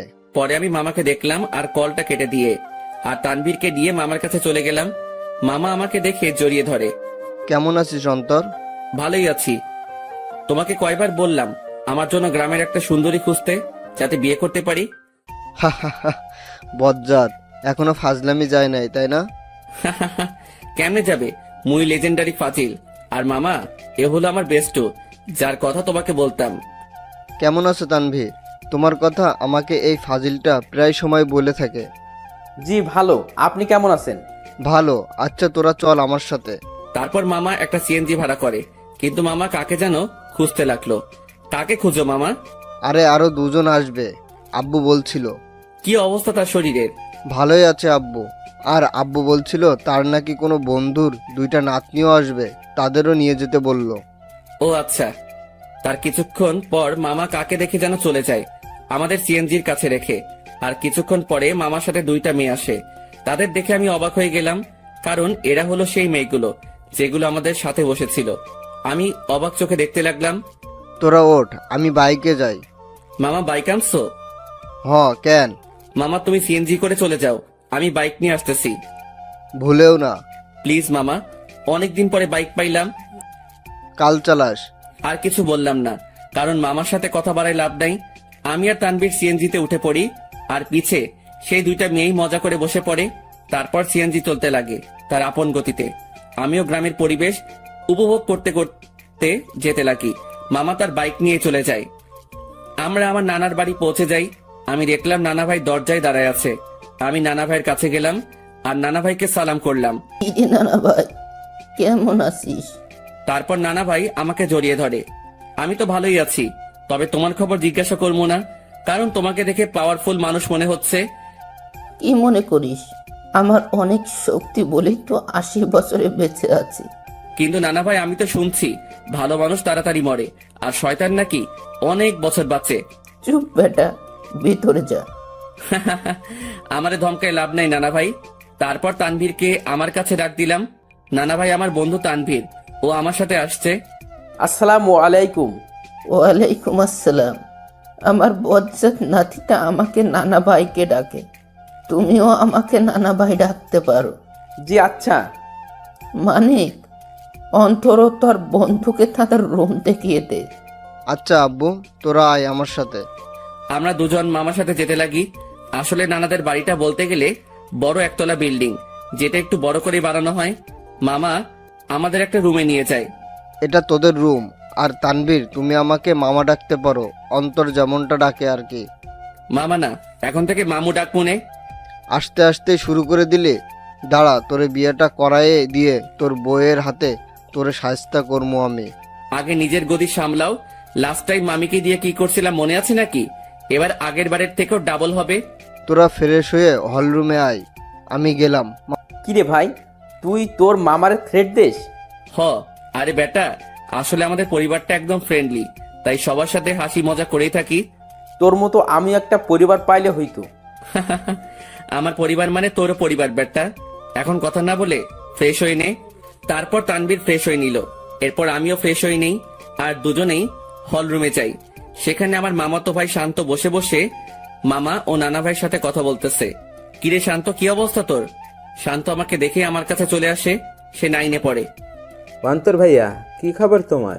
কেমন আছো? ভালো আছি, কিন্তু তোর থেকে আমি এটা আশা করিনি। আমি আবার কি করলাম? তুই নাকি গোপনে বিয়ে করে ফেলছিস। দূর ভাইয়া, কি বলো এইসব তুমি? আমার কথা একটু ভাবলি না? আমি তোর থেকে কত বড়, অথচ বিয়ের দিক দিয়ে ছোট বানাই দিলি। কেমনে পারলি এটা করতে তুই? তোর তো বলছিলাম আমার জন্য মেয়ে খুঁজতে, আর তুই কি না, কাজটা ভালো করিস নাই তুই। দূর ভাইয়া, কে বলেছে তোমারে আমি বিয়ে করছি? আমার বিয়ের বয়স হয়েছে নাকি? আজকালকার পোলাপানগুলো বিশ্বাস নাই, বড় ভাইরে রেখে তারাই গোপনে কাজ সেরে ফেলে। আল্লাহ কোন যুগে আনলা তুমি আমারে? তোদের কথাবার্তা শেষ হলে নাস্তা কর। ও মামি, তোমার জামাই আমাকে বাস স্টেশনে মারছে। নাউজুবিল্লাহ, কিরে বেটা, আমি তোরে কই মারলাম? এই, তুমি অন্তরের গায়ে হাত দিছো? অন্তর আসতে না আসতেই কি মামারে এভাবে মারবি নাকি? তোর জ্বালায় আর বাঁচমু না আমি। আব্বুরে আগেই বলছিলাম এই শয়তানটা যদি আসে আগেই আমাকে বলে দিতে, যাতে বনবাসে ভাগতে পারে। মামার কথা শুনে সবাই হেসে দিল। নানা ভাই, নানু কই? কি আমার উপর রাগ নাকি নানু? হ্যাঁ, তার আদরের ছেলেরে কষ্ট দিবি আর সেই মনে হয় তোরে এমনি এমনি ছাড়ি দিব? কিছু মনে হয় বলতে হবে। তো নানু তার রুমে, আসলে শরীর একটু অসুস্থ তো, তাই রুম থেকে কম বের হয়। আচ্ছা, তাহলে আমি দেখা করে আসি। তারপর আমি নানু রুমের দিকে যেতে লাগি। নানু রুমের দিকে যেতেই আমি কিছু কথাবার্তা শুনতে পেলাম। নানু, আমি অনেক বড় ভুল করে ফেলেছি নানু। এখন ও আমাকে দুই চোখেই দেখতে পারে না। তুমি চিন্তা করিও না, আমাকে নানু ডাকছো না, আমি সব সামলে নিব, তুমি কান্না থামাও। আমি বুঝতে পারলাম নানু রুমে অন্য কোনো মহিলা বা মেয়ে আছে। তবুও এটা ফ্যাক্ট না আমার জন্য। আমি যেহেতু আসছি তাই দেখা করবই, কারণ নানু আমাকে ইগনোর করবে না। তার কাছে আমি আগে, বাকি সবাই পরে। নানু, দরজা খুলে যায়। আর দেখলাম নানু দরজা খুলে নানু আমাকে জড়িয়ে ধরে। কেমন আছো নানু? ভালো, তুই কেমন আছিস? আমি তো ভালোই। আয় ভিতরে আয়। আমি নানুর সাথে ভিতরে গেলাম। আমি ভিতরে যেতেই দেখলাম আমাদের সাথে বোরকা পরা যে দুইটা মেয়ে আসছিল তারা রুমে উপস্থিত। নানু ভাই, বয় তুই। বোরকা পরা দুটো মেয়ে বলল, আচ্ছা নানু, আমরা যাই, পরে কথা বলবো আপনার সাথে। ঠিক আছে, যাও, আর চিন্তা করিও না, আমি সামলে নেব, কান্না করিও না, কেমন? তারপর রুমে থাকা দুইটা মেয়েই চলে যায়। নানু মেয়েগুলোকে আর কান্নাকাটি করতেছিল কেন? আর বলিস না, একটু পারিবারিক সমস্যা, তাই আর কি। তো নানু ভাই, অবশেষে তোকে দেখলাম আমি, এবার শান্তিতেই মরতে পারবো আমি। নানু, কি উল্টাপাল্টা কথা বলো তুমি? এই সব বলা বাদ দাও তো। আচ্ছা নানু ভাই, বাদ দিলাম, এখন এটা বল, কেমন আছিস? আমি তো ভালোই আছি। তা তো দেখতেই পারতেছি, মনে অনেক কষ্ট নিয়ে সকলের সামনে ভালো আছিস দেখছি। মানে? কিছু না, বাদ দে। আমি নানুর সাথে নানুর রুমেই অনেকক্ষণ যাবত কথা বলি। অন্তর, একটা কথা শোন। জি নানু, বলো। মানুষ মাত্রই ভুল, তাই ভুল করবে, তাই বলে তাকে ক্ষমা করে দেওয়াই ভালো। কথাটা ঠিক বুঝলাম না নানু। আচ্ছা থাক, যা, রাত হইছে, খাবার খেয়ে নে। তুমি খাবা না?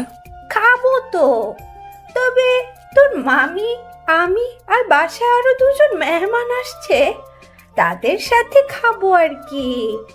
আচ্ছা ঠিক আছে। তারপর আমি নানুর রুম থেকে চলে যাই আর হল রুমে যাই। সেখানে দেখি নানা ভাই, মামা ও তানভীর কথা বলতেছে। ভালোই তো, বহুত ভালো আলাপ চলতেছে মনে হয়। আমাকে দেখেই তারা হতাশ হয়ে যায়। বুঝলাম না কেন। আজব তো, এইভাবে কি দেখো? আমি কি ভূত নাকি? ভূতের চেয়ে কম নাকি তুই? এই মামু, মেজাজ খারাপ কইরো না, না হলে কিন্তু। কি করবি তুই? গ্রামের একটা মাইয়ারে কিডন্যাপ করে বিয়ে করে চলে আসমো। আমার কথা শুনে সকলেই হাসতে লাগে, তবে আমিও উপর দিয়ে হাসতে লাগি, কিন্তু ভিতর দিয়ে থাক বাদ দেই এইসব। আমার জন্য কি অন্যদের হাসি ঠাট্টা বন্ধ করব নাকি? মামি আমাদের খাবারের জন্য ডাক দিল আর আমরাও চলে গেলাম খাবার খেতে। ভাই, শীতকাল, গায়ে আমার কোট আছে, তারপরেও একটু শীত লাগছে। রাতের খাবার খেয়ে নিলাম আমরা। আমিও চিন্তা করলাম রাতের বেলা একা একা হাঁটার। আমি আস্তে করে বাহিরের দিকে যেতে লাগি। কিরে, চোরের মতো কই যাস? যা শালা, ধরা খেয়ে গেলাম। না মানে একটু বাহিরে যাব মামা। অন্তর, বাইরে প্রচুর ঠান্ডা। অসুবিধা নাই, একটু যাই, চলে আসবো তো। ঠিক আছে যা, তবে দরজা লাগিয়ে দিবি। তুই দরজার কাছে আসলে আমাকে একটা কল দিস আর তানবীরকে নিবি।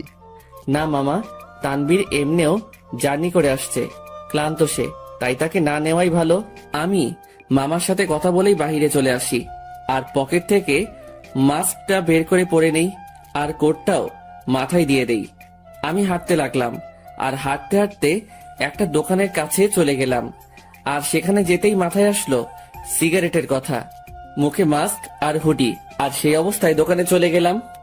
আরেক প্যাকেট ডার্বি নিয়ে নেই, সাথে ম্যাচও। সেটা নিয়েই আমিও চলে যাই এক নির্জন জায়গায়, মানে বলতে গেলে পুকুর পাড়, আর সিগারেট টানতে লাগি। সিগারেটের ধোঁয়ার আমি আমার কষ্টগুলোকে উড়িয়ে দিচ্ছি। একজনকে মনে প্রাণে খুব ভালোবাসছিলাম, যার প্রতিদান জুতার বাড়ি পাইছি। একেবারে ভালো মতেও শিক্ষা হয়েছে আমার, আর কোনো দিনও ভালোবাসার দিকে যাব না। একাই ঠিক আছি আমি, না কারো টেনশন, না কাউকে হারানোর ভয় আমার। আমি পুকুর পাড়ে বসে বসে 2টা সিগারেট খাইলাম। আসলে পরিবেশটা আমার খুব ভালো লাগতেছে, কারণ চাঁদ রাত, আবার পুকুর পাড়ে, সেখানে পরিবেশটা খুবই দারুণ লাগতেছিল আমার। কিছুক্ষণ সেখানে সময় কাটিয়ে আমি বাড়ি চলে গেলাম। বাড়ির কাছে যেতেই মামাকে কল দিলাম, আর মামাও দরজা খুলে দেয়, আর আমি আমার রুমে চলে যাই। দেখি তানবীর ঘুম। আমিও আমার মোবাইলটা চার্জ দিয়ে ব্যাগে সিগারেট ও ম্যাচ ঢুকিয়ে রাখি, আর গায়ে কম্বল দিয়ে ঘুম। সকালবেলা অন্তর ভাইয়া, এই ভাইয়া উঠো না কেন, সকাল হয়েছে তো ভাইয়া। আমিও উঠে পড়ি আর দেখলাম শান্ত আমাকে ডাকতে লাগলো। সকাল হয়েছে ভাইয়া, আম্মু নাস্তা রেডি করতেছে। তুই যা, আমি ফ্রেশ হয়ে আসতেছি। আর তানভীর কই? ভাইয়া তো আব্বু ও দাদুর সাথে কথা বলতেছে। তারপর শান্ত চলে গেল। আমিও উঠে পড়ি। হঠাৎই আমার জানালার দিকে চোখ গেল, আর সেখানে দেখে মনে হচ্ছিল কেউ আমাকে দেখতেছিল। আমিও চলে গেলাম ফ্রেশ হতে। ফ্রেশ হয়ে এসে দেখি মামা, তানভীর, নানা ভাই, মামি, নানু সবাই কথা বলতে ব্যস্ত। আমিও গেলাম। তারপর সকলে মিলে নাস্তা করে নিলাম। অন্তর, আমার বাইক নিয়ে তুই তানবীরকে নিয়ে ঘুরে আয়। ও তো এখানে নতুন, তাই একটু দেখাই আন। আচ্ছা। তারপর মামার থেকে বাইকের চাবি নিলাম আর বাইক নিয়ে দুজনেই ঘুরে আসলাম। আমরা যে গ্রামে থাকি সেখানে প্রায় সব জায়গায় চাষ করার জন্য মাঠ ও পুকুর, কিন্তু দুঃখের কথা আমি সাঁতার পারি না, কারণ আমি জীবনের 100 ভাগের 80 ভাগই শহরেই কাটাইছি। বাকি 20 ভাগের মধ্যে 7 ভাগ বলতে পারেন ট্যুরে গিয়ে, আর বাকি অংশ শহরেই। তবুও গ্রামটা ভালো করে চিনি। যতদিন গ্রামে ছিলাম ততদিন মামার সাথে গিয়ে গ্রামে ঘুরতাম। সকালবেলা আমি আর তানভীর অনেকক্ষণ ঘোরাঘুরি করলাম, আর দুপুরের দিকে আসলাম। বাইকটা রেখে বাড়িতে ঢুকলাম আর দেখলাম নানা ভাই, নানু, মামা, মামি ও সেই 2টা মেয়েও আছে, আর তারা কথা বলতেছে। কিন্তু আজব ব্যাপার হলো, এরা বাড়িতেও হিজাব করে রাখছে। ঘোরা শেষ? মোটামুটি। আমি রুমে চলে যাই, কিন্তু বারবার সেই মেয়েগুলোর প্রতি কেন যে আকর্ষণ লাগতেছে কে জানে। তবে ইচ্ছা তো করতেছে হুজুরনিগুলোর চেহারা দেখতে, কিন্তু ডাইরেক্ট বলা তো মুসিবত, থাক পরে সেটা ব্যবস্থা হবে আর কি। আমি রুমে গিয়ে ব্যাগ থেকে কিছু কাপড় বাহির করলাম আর চিন্তা করলাম গোসল করব, কিন্তু মনে পড়লো এখানে তো পানির হিটার নাই যে ডাইরেক্ট বাথরুমে যাবো, সুইচটা ক্লিক করবো আর গরম পানি পামো। পড়লাম আরেক মুসিবতে। কেমনটা লাগে, ধুর, মামিকে বলবো গরম পানি করে দিতে। আমি যখনই রুম থেকে বের হব তার আগেই মামি উপস্থিত উইথ গরম পানি। এই না হলে আমার মামি আমার কখন কি লাগে তা তুমিও আম্মুর মতোই জেনে যাও। আমিও তো তোর আরাক আম্মু, এখন যা গোসল করতে, আমি পানি দিয়ে গেলাম। থ্যাংক ইউ মামি, আই লাভ ইউ বলতাম, কিন্তু মামা শুনলে হার্ট অ্যাটাক করবো। যা ফাজিল। মামি চলে গেল আর আমিও মনের সুখে লুঙ্গি আর তোয়ালে নিয়ে চলে গেলাম গোসল করতে। গোসল শেষ করতেই আমিও রুমে আসলাম। লুঙ্গি পরে আছে, বলা যায় না কখন কোথায় খুলে যায়। জীবনে 2টা কখন কোথায় খুলবে তা কেউ বলতে পারে না। 1 হলো কপাল, 2 হলো লুঙ্গি। আমার মনে হলো কেউ আমাকে দেখতেছে। আমিও জানালার দিকে তাকালাম, কিন্তু কেউ নাই। ভাই, বলা যায় না কখন কে এসে দাঁড়ায় থাকে, তাই প্যান্ট আর টি শার্ট বাথরুমে চলে গেলাম আর সেখান থেকে চেঞ্জ করে আসলাম। আমি রুম থেকে বের হতেই এক হুজুরনি আমার সামনে এসে পড়ে। আমিও এড়িয়ে চলে যেতে লাগি, আর বাহিরে বাড়ির আঙিনায় রোদের মধ্যে দাঁড়ায় অনেক ঠান্ডা লাগতেছিল ভাই। বিশ্বাস করেন, শীতকালে শরীর ভিজা অবস্থায় কেউ গায়ে একটা ফু দেয় না, তা ব্রেকআপের চেয়ে কষ্টকর লাগে। তো আপনি এই বাড়ির লোক, তা আমাকে আগে বলতে পারলেন না? খালি খালি টেনশনে ছিলাম আমি। আমি পিছনে তাকালাম, কিন্তু চেহারা না দেখায় বুঝতে পারলাম না কে কোনটা, মানে কে কোন বোরকাওয়ালি। আমি কি জানতাম আপনি এখানে আসবেন? আজাইরা কথাবার্তা বলিয়েন না, এইসব আমি পছন্দ করি না। এত অ্যাটিটিউড ভালো না। আমি বুঝতে পারলাম এটা সেই বকবক রানী যেটা বাসে আমার মাথা খাইছে। আচ্ছা, এখানেও মুখ ঢেকে রাখলেন সেটা বুঝলাম না। আসলে এটাই তো আমাদের বাড়ির নিয়ম। পরপুরুষের সামনে আমরা চেহারা দেখাই না, তবে স্বামীকে দেখানো যাবে, এই নিয়ম আছে। আচ্ছা, আপনি কি ম্যারিড? না, আপনি? আমি ম্যারিড। তো আপনার ওয়াইফকে না আনবেন? বন্ধুকে আনলেন কেন? ও ওর বাবার বাড়িতে গেছে। তবে একটা জিনিস আমি খেয়াল করলাম, মেয়েটা এমন ভাবে কথা বলতেছে মনে হয় সে আমার সম্পর্কে জানে, ও আমাকে চিনে। তাছাড়াও তার ভয়েসটা একটু একটু মাথা খাচ্ছে আমার। আচ্ছা, আপনি থাকেন কোথায়? সরি, বলা যাবে না। আচ্ছা, লাগবে না। আমি খেয়াল করলাম মেয়েটা আমার সাথে কথা বলতেছে তো ঠিকই, মানে তার কথার মধ্যে আমি অন্য একরকম কিছু পাচ্ছি। মামি আসে আর আমাদের খাবারের জন্য ডাক দেয়। আমিও চলে যাই। সেখানে দেখি মামা, তানভীর, নানা ভাই উপস্থিত ও তারা বসে বসে কথা বলতেছে। কিসের এত আলাপ তোমাদের? মনে হয় কোনো বড় ধরনের গন্ডগোল পাকানোর প্ল্যান চলতেছে তোমাদের। বিয়ের? কি? কার বিয়ে? কখন? কোথায়? কোন টাইমে? দাওয়াত দিছে তো? আমি কিন্তু যাবো। শালা তোর অভ্যাস চেঞ্জ হইল না। আরে বেটা, ফ্রি খাবার কেমনে মিস করবো বেটা? ও মামা, বলো না কার বিয়ে? আমি বিরিয়ানির চান্স মিস করতে চাচ্ছি না। তোর বিয়ে? কি? এবার খা নিজের বিয়ের বিরিয়ানি। মেজাজটা এখন 440 হয়ে গেল কিন্তু। আরে তোরা থাম তো। তারপর সবাই মিলে দুপুরের খাবার খেয়ে নিলাম। অন্তর, আজকে একটু বাজারে যাব, কিছু কিনতে হবে, তুই যাবি? আচ্ছা, গেলাম আর কি, সাথে তানভীরকেও নিয়ে নিব। আচ্ছা ঠিক আছে। অন্তর, আপুর সাথে কথা বলেছিলি? সকালে বলছিলাম, যখন তানভীরকে নিয়ে বের হয়েছিলাম তখন আম্মু কল দিছিল। আচ্ছা শোন, তোরা বাজারে যাবি ভালো কথা, আমার ওষুধ আনতে ভুলিস না। জি আব্বু।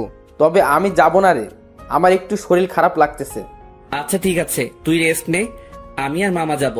তো মামা কখন যাবা? এই বিকাল করেই যাব। আচ্ছা। তারপর আমি আমার রুমে চলে গেলাম। সেখানে গিয়ে কিছুক্ষণ রেস্ট করে নিলাম। বিকেলবেলা আমি মামার সাথে বাজারে যাওয়ার জন্য রেডি হচ্ছি। আসলে কোট নিয়ে নিচ্ছি, যাতে যদি আসতে দেরি হলেও ঠান্ডা সহ্য করতে না হয়। মামা বাইক নিয়ে দাঁড়ায় আছে, আমি বাইকে বসলাম। কিরে, বাইক চালাবি? না মামা, তুমি চালাও।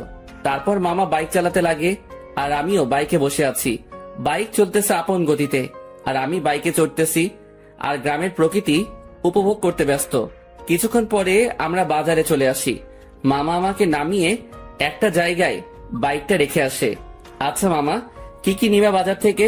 ভাগিনা, অনেকদিন পরে আমাদের বাড়িতে আসছিস, সাথে তোর বন্ধু তানভীরকে নিয়ে আসছিস, তাই আব্বু আম্মু বলেছে তোদের দুজনের জন্য কিছু নিতে। মামা, কিছু লাগবে না আমাদের, তোমার অন্য কাজ থাকলে সেটা করো। আরে আয় তো তুই। মামা আমাকে টেনে নিয়ে যায় আর একটা পাঞ্জাবির দোকানে নিয়ে যায়। সেখানে আমি দাঁড়াই আছি আর মামা দোকানদারের সাথে কথা বলতে ব্যস্ত। অন্তর, এদিকে আয় তো। আমি মামার কাছে গেলাম। দেখ তো পাঞ্জাবিটা পছন্দ হয় কিনা। মামা আমাকে লাল কালারের পাঞ্জাবি দেখালো। মামা, লাল কেন? আমার তো বিয়ে না। বিয়ে হোক আর না হোক, কিন্তু এটা আমার পছন্দ হয়েছে আর আমি চাই বিয়েতে এটা তুই পরবি। তবে ভাগিনা, এটাতে তোরে বেশ মানাবে। আচ্ছা, তোমার পছন্দ হয়েছে তাহলে নাও। তারপর মামা পাঞ্জাবিটা নিয়ে নেয় আর আমাকেও বলে তানভীরের জন্য একটা পাঞ্জাবি দেখতে। আমিও তানভীরের জন্য একটা পাঞ্জাবি দেখি আর মামাও সেটা কিনে নেয়। হয়েছে মামা, এবার খুশি? এমন ভাবে কথাগুলো বললা মনে হয় আমাকে বিয়ে করানোর প্ল্যান করে আছো। সেটাই তো। কি? না মানে সেটাই তো, যাতে তোকে একটা বিয়ে করাই দিতে পারি। ধুর মামা, আপাতত একটু শান্তি দাও আমারে। বিয়ে করলে তো তোমার মতো হাল হবে আমার। আচ্ছা চল। আমি মামার সাথে যেতে লাগি। আমরা বাজারে হাঁটতে লাগলাম আর মামাও টুকিটাকি বাজার নিতে ব্যস্ত। আমিও মামার সাথে ঘুরে ঘুরে দেখতে লাগলাম। আর তখনই একটা শাড়ির দোকানে চোখ পড়লো, যেখানে বাহির থেকে একটা শাড়ি দেখা যাচ্ছিল যার রং ছিল গোলাপি। শাড়িটা দেখে তারিনের কথা মনে পড়লো, আর তারিনের পছন্দের কালারও গোলাপি। যেদিন প্রথম তারিনকে দেখি সে গোলাপি জামা পরে কলেজে আসছিল, যা দেখে প্রায় কলেজের সকলেই তার দিকে তাকিয়েছিল, আর আমি তো দেখেই লাট্টু হয়ে গেছিলাম। আর সেদিনই তারিনকে আমার ভালো লেগে যায়। এরপর তারিনের পিছেই পড়ে যাই, আর প্রায় একটা সপ্তাহের মতো পিছে পড়েছিলাম। এরপর একদিন তানভীর শালা সাহস জাগিয়ে দেয় আর প্রপোজ করি, আর সেও সাথে সাথে অ্যাকসেপ্ট করে নেয় আর বলে নাকি সেও নাকি আমাকে পছন্দ করত, কিন্তু আমার রাগের জন্য আমার সামনেও আসতেও ভয় পেত। আসলে আমি সব সময় নিজেকে শান্ত রাখার চেষ্টা করি, কিন্তু যখন রেগে যাই তখন শান্ত হতে অনেক সময় লাগে। আর যার উপর রেগে যাই তাকে সহজে ক্ষমা করি না। কিন্তু তারিনের ব্যবহারটা আমার মোটেও ভালো লাগেনি। আসলে আমি বুঝতে পারলাম তার মধ্যে আমার জন্য কোনো ভালোবাসাই ছিল না, জাস্ট ভালো লাগাই ছিল। ভালোবাসা মানে একে অপরের প্রতি বিশ্বাস, ভরসা। কিন্তু তারিনের জন্য আমি তানিয়ার সাথে মিলে তারিনের বার্থডে সেলিব্রেশন করার জন্য প্ল্যান করলাম, কিন্তু তারিন মনে করে বসেছিল আমার আর তানিয়ার মধ্যে কোনো কিছু চলতেছে। যদি তারিন আমাকে বিন্দু মাত্র বিশ্বাস করত তাহলে সেটা কখনোই মাথায় আনত না।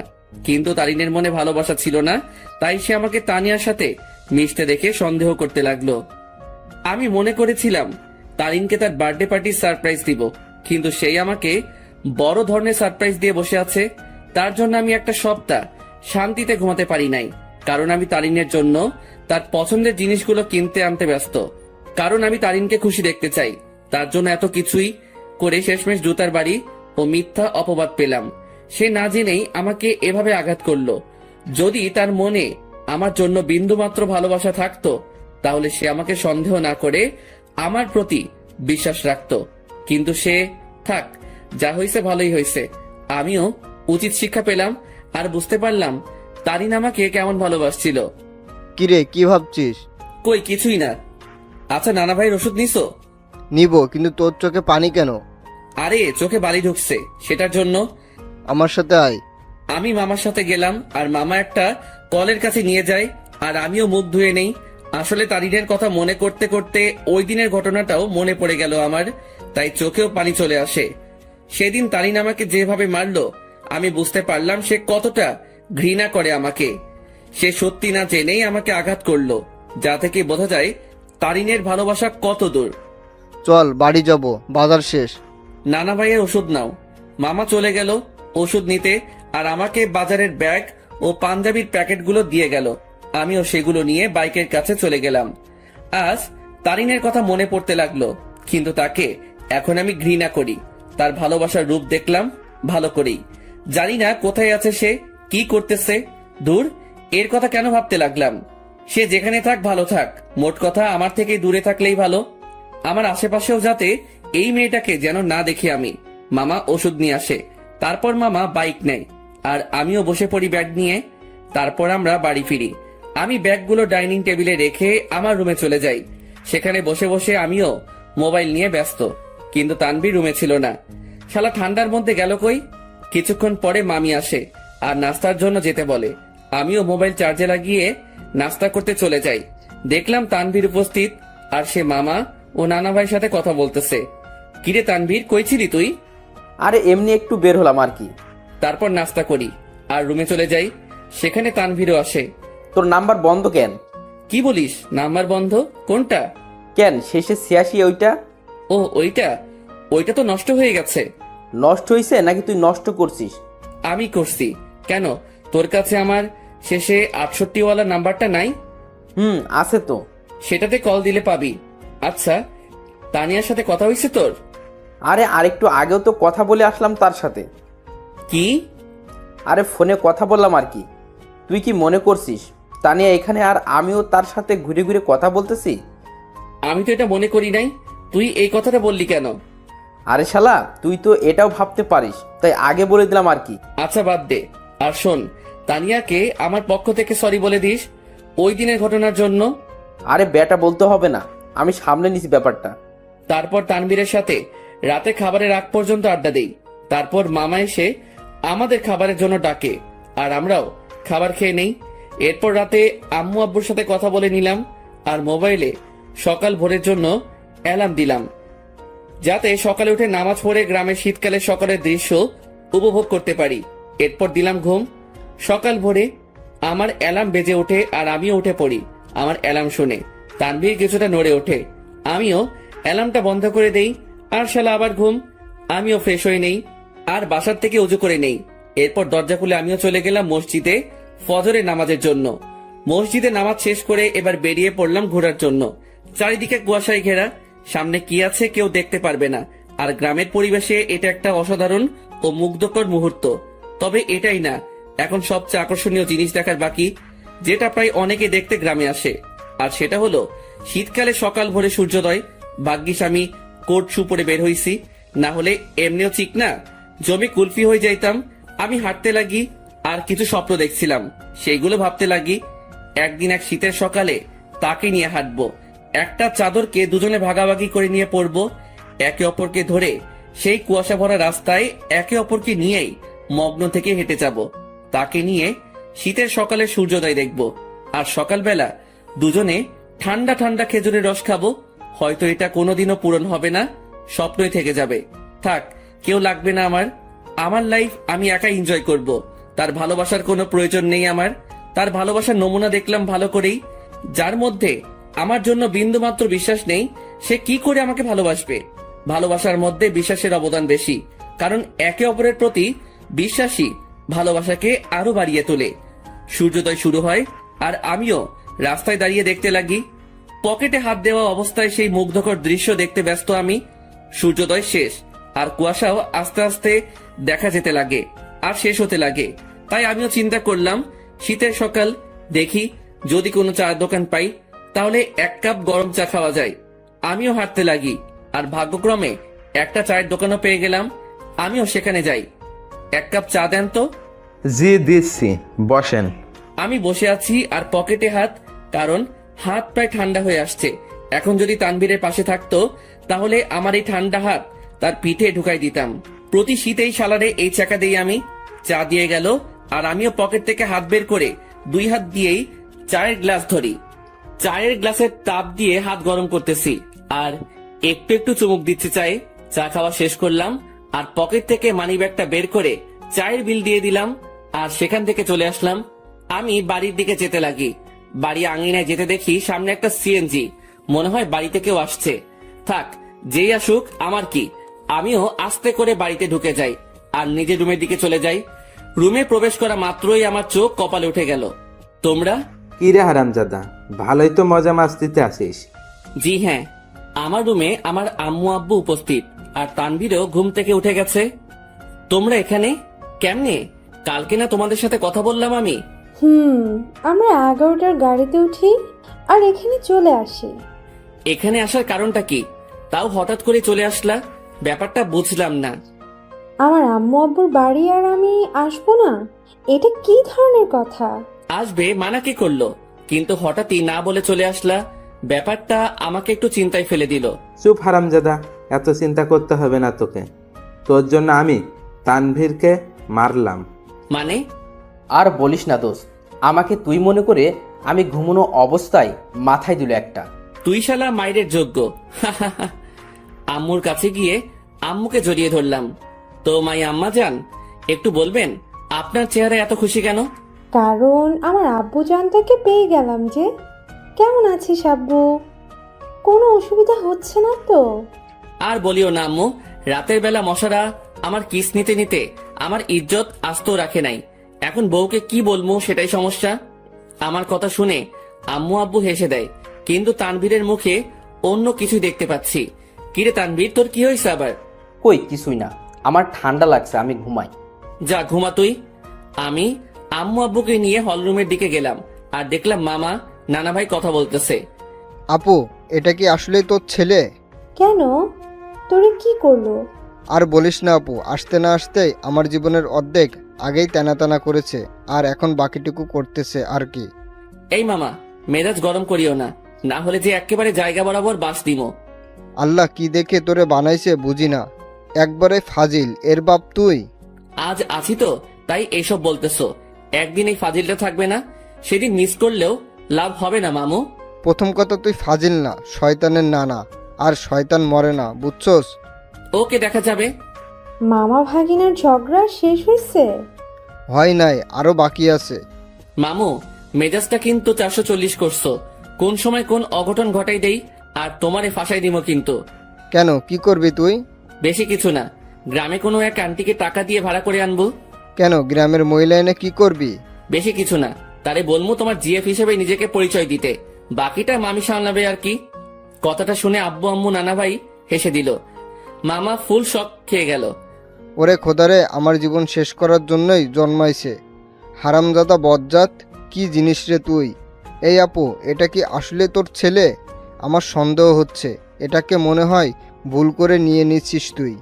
আম্মু আব্বু হাসতেছে কারণ তারা ভালো করেই জানে মামা ভাগিনার কাণ্ড। এভাবে কিছুক্ষণ মজা করে রুমে চলে যাই। সকালে নাস্তার সময় আমরা সকলে একত্রে হই। আমি, আব্বু, মামা, নানা ভাই, শান্ত, তানভীর, আমরা সকলে নাস্তা করে নিলাম। অন্তর, তুই এমন কেন? আমি আবার কি করলাম? বাবা রে, তুই কি আমাদের কিছুই মনে করিস না? আরে কি হইছে, কান্না করতেছো কেন? সমস্যা কি একটু বলো তো, কি করলাম আমি? আমি আব্বুকে জড়িয়ে ধরলাম। যদি কোনো ভুল কিছু করে থাকি ক্ষমা করে দিও। আর ওই দিনের ব্যাপারটার জন্য সরি। আসলে মাথা ঠিক ছিল না, তাই কথা বলতে ইচ্ছে করতেছিল না। তাই রাগ করে টেবিল থেকে গ্লাস ফ্লোরে ছুঁড়ে মারি। আব্বু আমাকে খুব শক্ত করে জড়িয়ে ধরে। আমি বুঝতে পারলাম আব্বুর মনে কিছু একটা চলতেছে, কিন্তু কি তা বুঝতে পারতেছি না। আচ্ছা আব্বু, চলো একটু ঘুরে আসি দুজন মিলে। চল। আমি আব্বুকে নিয়ে গ্রামে ঘুরতে গেলাম আর দুপুর পর্যন্ত ঘুরলাম। এরপর বাসায় আসলাম। অন্তর, তুই সত্যি কি ভালো আছিস? তোর মনে কোনো কষ্ট নেই তো? আমাকে দেখে কি মনে হয় তোমার আমি কষ্টে আছি? কষ্টে থাকলে কেউ তিরিং বিরিং করে ঘুরে বেড়ায় নাকি? মজা মাস্তি করে নাকি? আল্লাহর রহমতেই ভালো আছি আমি। তবে তোমার কেন মনে হচ্ছে আমি ভালো নেই? না, এমনি। আচ্ছা চল ভিতরে যাই। আমরা ভিতরে গেলাম। দুপুরে খাবার সময় আমরা সকলে মানে সকল ছেলে মানুষ একত্রে খাবার খেয়ে নিলাম। তারপর আর কি, অন্যান্য দিন যা করি সেটাই করে সন্ধ্যা পর্যন্ত পার করলাম। সন্ধ্যায় আমি মোবাইলটা চার্জে লাগিয়ে আসি নাস্তার জন্য। হল রুমে এসে দেখি সকলে কি নিয়ে আলোচনা করতে ব্যস্ত। আমিও গেলাম তাদের কাছে। আচ্ছা, আমি একটা জিনিস বুঝলাম না। আমি আর তানভীর যেদিন আসলাম সেদিন থেকে তোমরা আমাকে ছাড়া বাকি সবাই আলোচনা সভা তৈরি করে আলোচনা করতে ব্যস্ত। এখন আজকে আব্বু আম্মু আসলো, আজকে আব্বুকে নিয়েও তোমরা শুরু করে দিলে। আসলে কি এমন আলোচনা করতেছো তোমরা? আমার কথাগুলো শুনে সবাই থমকে গেল। মনে হয় আমি তাদের কাছে তাদের জান চাইছি। কিছু না রে, এমনি আড্ডা চলতেছে আর কি। মামা, নানা ভাই তারা এতই ফ্রেন্ডলি যে তাদের সাথে আড্ডা দিতে হেব্বি মজা হয়। তুইও আয়। আমি তাদের কাছে গিয়ে আড্ডা দিতে ব্যস্ত, কিন্তু সকলের চেহারায় অন্য কিছু দেখতে পাচ্ছি আমি। তারা আমার থেকে কথা লুকাচ্ছে তা আমি শিওর, কিন্তু কি সেটা জানি না। তবে আমাকে জানতে হবে। সন্ধ্যায় সকলে নাস্তা করে নিলাম। আমি একটু বাইরে যাব। আচ্ছা যা, কিন্তু 9টার আগে বাসায় আসবি। আচ্ছা। তারপর আমি বাইরে গেলাম। কিছু দূর হাঁটতেই মনে পড়লো মোবাইলের কথা, যেটা আমি চার্জে দিয়ে আসছি। তাই আমিও আবার বাড়ির দিকে গেলাম। দরজা মুখোমুখি দেওয়া, আর আমি হলরুমে যেতেই দেখি সেখানে কেউ নেই। কিরে, আমি আসার আগ পর্যন্ত তো আব্বু, নানা ভাই, মামা, তানভীর এখানেই ছিল, তাহলে কই গেল? আমিও আমার রুমের দিকে যাই আর চার্জ থেকে মোবাইলটা নিয়ে বেরিয়ে আসতেই নানুর রুম থেকে কথা বলার আওয়াজ পাই। আব্বু, আমি তানভীরের কাছ থেকেই সকল কথা শুনে তাকে তোমাদের কাছে পাঠালাম। শুধু তাই না, তারিনও আমাকে কল দিয়ে সত্যিটা বলে যে সে কি কি করছে অন্তরের সাথে। প্রথম আমারও রাগ উঠছিল, তারপর তারিন কান্নাকাটি করতে লাগে আর সে তার ভুল বুঝতে পারে। তোমাদেরও সবটুকু বললাম, অন্তরকে বুঝতে দিই নাই। আমরা তার কষ্ট সম্পর্কে অনেক আগেই জেনে গেছি। রেহেনা, মা শোন, আমাদের বুদ্ধিমতো অন্তরকে এখানে আনলাম আর আটকে রাখলাম। তাকে বুঝতেও দিই নাই যে আমরা এখানে তার বিয়ের ব্যবস্থা করছি। আমি কথাগুলো শুনে নিস্তব্ধ হয়ে গেলাম। খুব বড় ধরনের শখ খেলাম আমি। তার মানে আমাকে এই কারণে আম্মু নানার বাড়িতে পাঠাইছে। আমি কি বলবো বা করবো কিছুই বুঝতে পারলাম না। আমি মোবাইল নিয়ে আস্তে করে বাহিরে যাই, আর নানুর রুমের জানালা খোলা, সেটা দিয়ে আমি কোনো মতে নিজেকে আড়াল করে বাইরে থেকে তাদের দেখতে ও কথাগুলো শুনতে লাগি। এখানে আম্মু তারিনের কথা বলল, কিন্তু এখানে তারিন কোথা থেকে আসবে? আর তখনই দুইটা মেয়েকে দেখলাম। মেয়েগুলো আর কেউ না, সেই মেয়ে যেগুলো আমাদের সাথে আমাদের বাড়িতে আসছে। তাদের চেহারায় এখনো পর্দা করা, তবে তারা তাদের পর্দা খুলতে লাগে। তাদের পর্দা খোলা শেষ, কিন্তু আমি তাদের পিছনের অংশটুকুই দেখতে লাগলাম। এরপর তারা দুজনেই ঘুরতেই সেই লেভেলে শক খেয়ে গেলাম আমি, কারণ আমি তাদের চেহারা দেখলাম। যে মেয়েটা আমার মাথা খাইছে সেটা আর কেউ না, তারিন। আর তার পাশের মেয়েটা হচ্ছে তানিয়া। কি ধোকা দিল রে দুইটাই! ভাইরে ভাই, কি জিনিস এরা! আমার আগেই সন্দেহ হয়েছিল এই দুইটার উপর, তবে চেহারা দেখার ইচ্ছা ছিল, কিন্তু দেখতে পারি নাই। আন্টি দেখুন, আপনার কথা মতো আমিও এই দুজনকেই নিয়ে আসি আমাদের সাথে, আর অন্তরকে বুঝতেও দিই নাই এই দুই বোরকাওয়ালি আর কেউ না, তানিয়া ও তারিন। কিন্তু আন্টি, আপনি হয়তো এই মেয়েটাকে মাফ করতে পারেন, কিন্তু আমি কোনোদিনও মাফ করব না। এই মেয়েটা আমার বন্ধুটার মনে গুরুতরভাবে আঘাত করেছে, আর আমি চাই না এই মেয়েটা অন্তরের জীবনে আর আসুক। কিন্তু আপনার কথা রাখার জন্য আমি একে আমাদের সাথে নিয়ে আসি। শালা তানভীরও আমার সাথে 2 নাম্বারই করলো। সে আমাকে গোপনে হলেও তো আমাকে বলতে পারতো, কিন্তু শালাও বেইমানি করলো। তানভীর প্লিজ, আল্লাহর দোহাই লাগে, আমাকে মাফ করে দাও। আমি সত্যিই অজান্তে এমনটা করছি। আমি অন্তরকে হারাইতে চাই না। প্লিজ আমার অন্তরকে ফিরিয়ে দাও। কথা দিচ্ছি আর এমন হবে না, কোনোদিনও না। এই, তুমি এভাবে কথা বলতেছো কেন? তারিন তো তার ভুল বুঝতে পারছে, তাহলে কেন ওকে কথা শোনাচ্ছ তুমি? তুমি কি ভুলে গেছো এই মেয়েটা কি অপবাদ দিয়েছিল তোমাকে ও অন্তরকে? আর ভুলে গেলেও কিভাবে অন্তরকে জুতার বাড়ি দিচ্ছে। এই মেয়ে ক্ষমার যোগ্য না। তানভীর বাবা শোন, আমি জানি আমার ছেলেটার সাথে কি করলো তারিন, কিন্তু সে তো তার ভুল বুঝতে পারলো। আর আমি আমার ছেলেকে চিনি ভালো করে, সে নিশ্চয়ই তারিনকে ক্ষমা করে দিবে। কিন্তু আন্টি, আমার মনে হয় না অন্তর এই মেয়েটাকে ক্ষমা করবে। আমি অন্তরকে ভালো করে চিনি, কারণ অন্তরের সাথে কেউ শত্রুতামি করলেও অন্তর ক্ষমা করে দিতে পারে, কিন্তু এই মেয়েটা অন্তরের মন ভাঙছে। তাই তো বাবা, আমরা অন্তর ও তারিনের বিয়ের ব্যবস্থা করেছি, যাতে বিয়ের পর অন্তর তারিনকে বুঝতে পারে আর ক্ষমাও করে দেয়।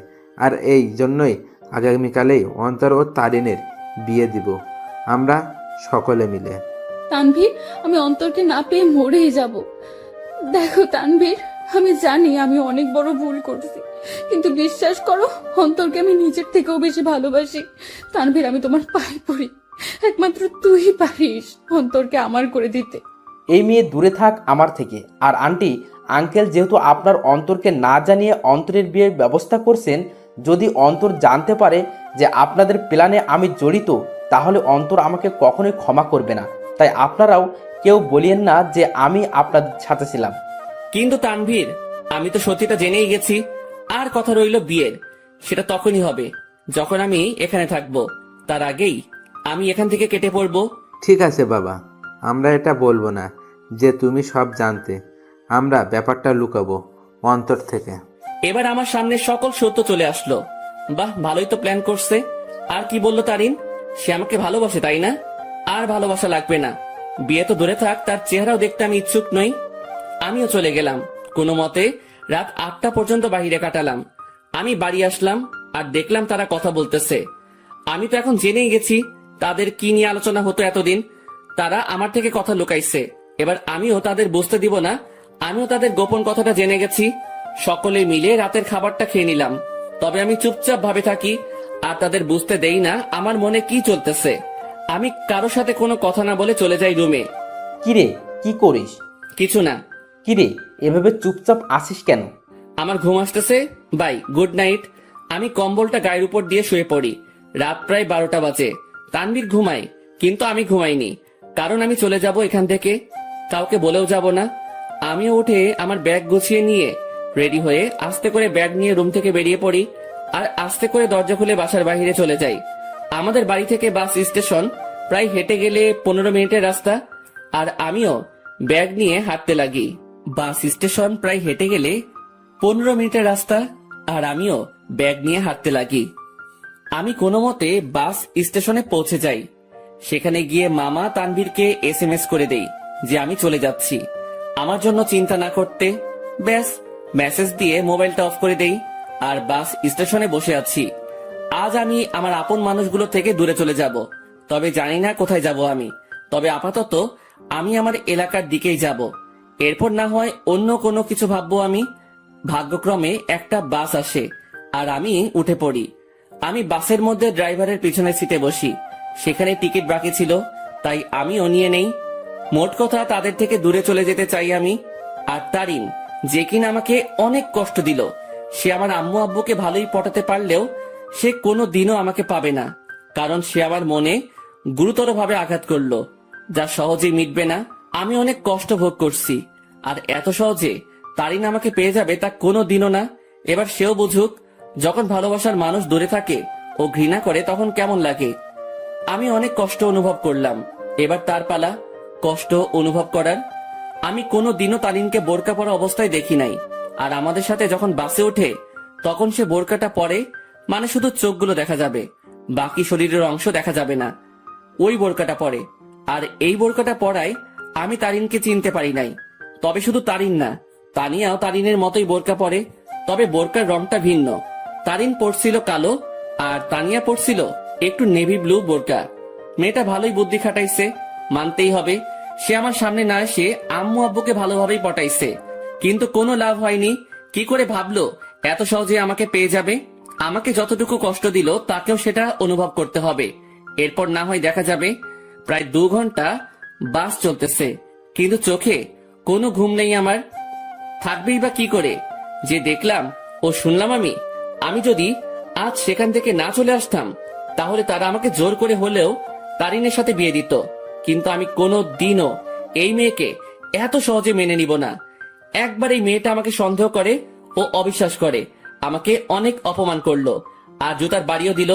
আর আজ যদি মেয়েটাকে আমি বিয়ে করি, তাহলে আমার অপমানের কি হবে? আমার মনে যে আঘাত করলো তার কি হবে?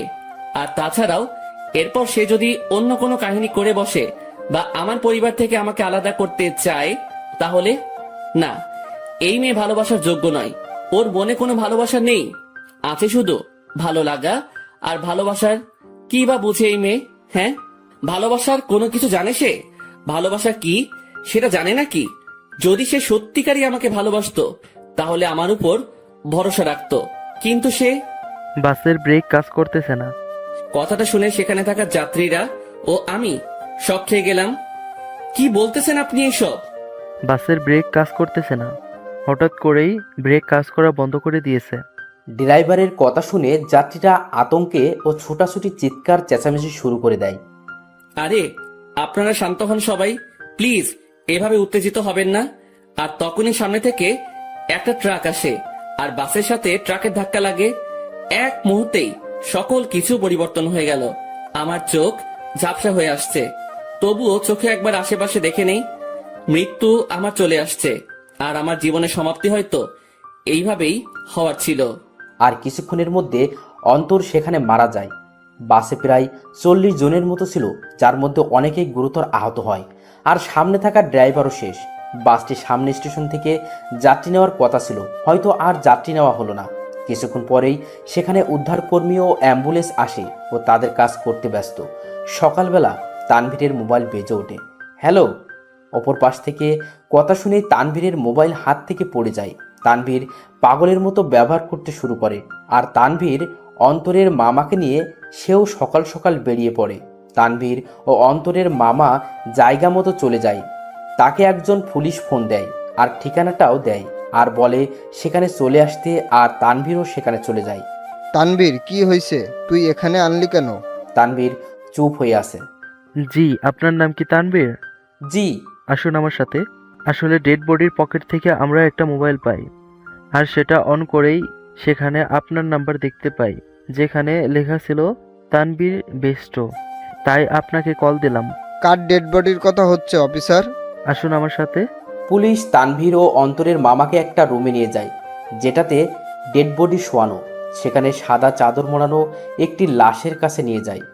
তানভীর, কি হয়েছে রে? কার কি হয়েছে? কিন্তু তানভীর নিস্তব্ধ। পুলিশ অফিসার সাথে সাথে সেই লাশের মুখ থেকে সাদা চাদরটা সরায়।